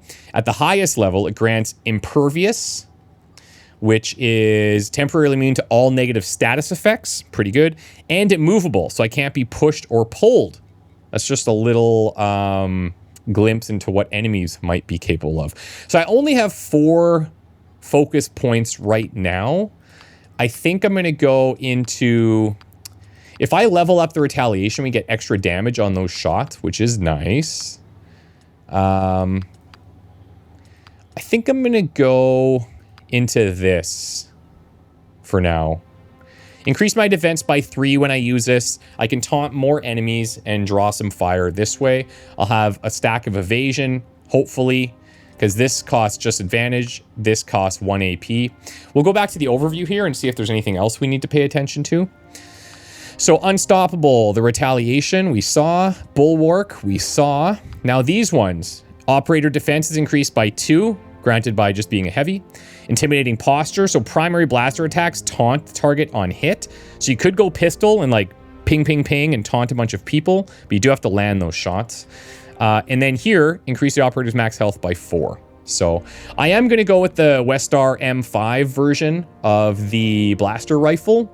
So this one is 1 fast shot and 1 slow shot for 10 damage. And then I was gonna go medic, okay? But I was like, you know what? It just doesn't feel right if we do a tactics game and I'm not running a sniper. Like I gotta do it. We got a sharpshooter here in Alex Guard, and I've got big plans for you, my friend. These sniper rifle guns, technically called long arm blasters, they take 2 AP to shoot, but their critical hit damage is insane. All right, and you can hit from super far away. So this is nice. This is basically doubling the damage. No other weapon has that. They are all the other weapons are +4. Okay. So what I'm going to do is I'm going to show you the talent Cold-Blooded. You can activate this for 1 AP. Keep in mind it takes 2 AP to shoot the gun. So 1 AP and I can apply a stack of Vicious. This means that it guarantees the operator's next ranged attack or melee attack is a critical hit. 1 stack is lost when a critical hit is scored. So this is really nice. This would also combo very well with Cab's ability, Identify Weakness, making sure that I can critically hit stuff. So I'm going to have multiple ways to be able to do that if Cab is out there, but he can do it on his own. I can apply a stack of Vicious and I'll get a critical hit when my shot lands, which is like pretty massive damage, as we just saw. Other things within the sharpshooter tree: Overwatch chance to hit by 5, damage by 2, and then you can see the scaling here. Zero in. This is a self action for 1. Set up a position for accurate shooting. Gain 3 stacks of lethal. So lethal is chance to hit by 5% and critical by 3 for each stack. All stacks are lost when I move or knocked out of position. So what's cool about that is I just set up like a sniper perch. I spend 1 AP to zero in, and I'm going to be like slamming. So that's pretty nice. Here, it's going to go up to 4 stacks, 5 stacks, 6 stacks, 7 stacks, and 8 stacks, which is like, this is really, really nice stuff. And then we have this special action. Once per turn, you can use this precision shot for 6 advantage, no AP. Fires a calculated blaster shot that always hits. So for 6 advantage, I get a guaranteed shot that hits for 12 base damage. Here, it always hits, and then critical chance is increased by 10, critical chance by 20, 30, 40, and 50. So, and again, these criticals are big damage. So we could get some pretty solid damage output here. I think for right now, what am I going to pick? This talent, I can only use this once per combat. That's the trade-off with this specific talent. I can't just spam it all the time, but like if I want to guarantee 24 damage, it's pretty nice. So I think my first upgrade is going to be just picking this, so I can use it twice per combat. Okay, so that's that. Do we see anything else in here? This operator has a 10% chance to hit bonus on all blaster attacks granted by Sharpshooter. This is the pick them off for the Overwatch granted by Sharpshooter, and Tactical Timing provides a 20% chance to gain 1 advantage when this operator defeats an enemy. So yeah, we'll take that. We will take that. Okay, those are our 3 guys. I'm super happy that they're here. We are going to wrap up this video we can, we'll launch this operation when I come back. How do we want to do this? Do we want to, like, maybe we go... Let me think about this for a second. Yeah, I think for now what we'll do is we'll load into the mission, and then that way when we start the videos, we're like, boom, right into the combat. It is nice, though, to be able to like, do the mission loadout and stuff like that. So, like, maybe, I don't know. Let's see. Let's do our operations first. We could go a long way with this money, but not behind Gorga's reach. We need to pay Gorga back before things go bad. This is a critical operation, so I have to do this. This is going to increase 7 influence in Genth and unlock a tactical mission. So, yeah, we'll do this. This one's, this is 0 intel. Gorga was frankly shocked when our team repaid him in full. He pressed them to explain how we came by so many credits so quickly. Get a decent shoe shine. Yeah, there's a whole neighborhood where they specialize in spiffing up tight-laced military types like you. Really? No, this is Kafreen, not the Coruscant. Oh, these guys are going to have some good banter. When they demurred, Gorga chuckled and told them it didn't matter. Sooner or later, we will need money again. Lucky for us, he's always hiring. Big influence there. New mission. 5 bond XP across the team. Very nice. This one's expiring in 4 days. How do you become a spy, anyway? Up here. Academy where they teach you how to 5 influence there. This one down here is expiring in 3. Wizard. I'm going to go here. We get a single coil condenser. Critical hit damage by 2 when firing this blaster. Ooh. I think we know where that's going. Management authorized our team to use force to bring their miners in line, but instead, they managed to negotiate a resolution that made everyone happy and earned us our full fee. Okay, 500 credits as well. I have 50 intel left. I can do this one. Yeah, let's do this. Choice operation. Bennick has a contract for us to rescue 3 undercover Republic intelligence officers held in a separatist prison camp on Jabim. Our team infiltrates the prison camp and quickly identifies the undercover intelligence officers. They will find some prisoners who offer them credits to include them in our rescue, as well as many others who can offer nothing but their gratitude. Who should we save? Ox, we've Cool. got a problem. Save only the 3 undercover intelligence officer. Any more is too risky.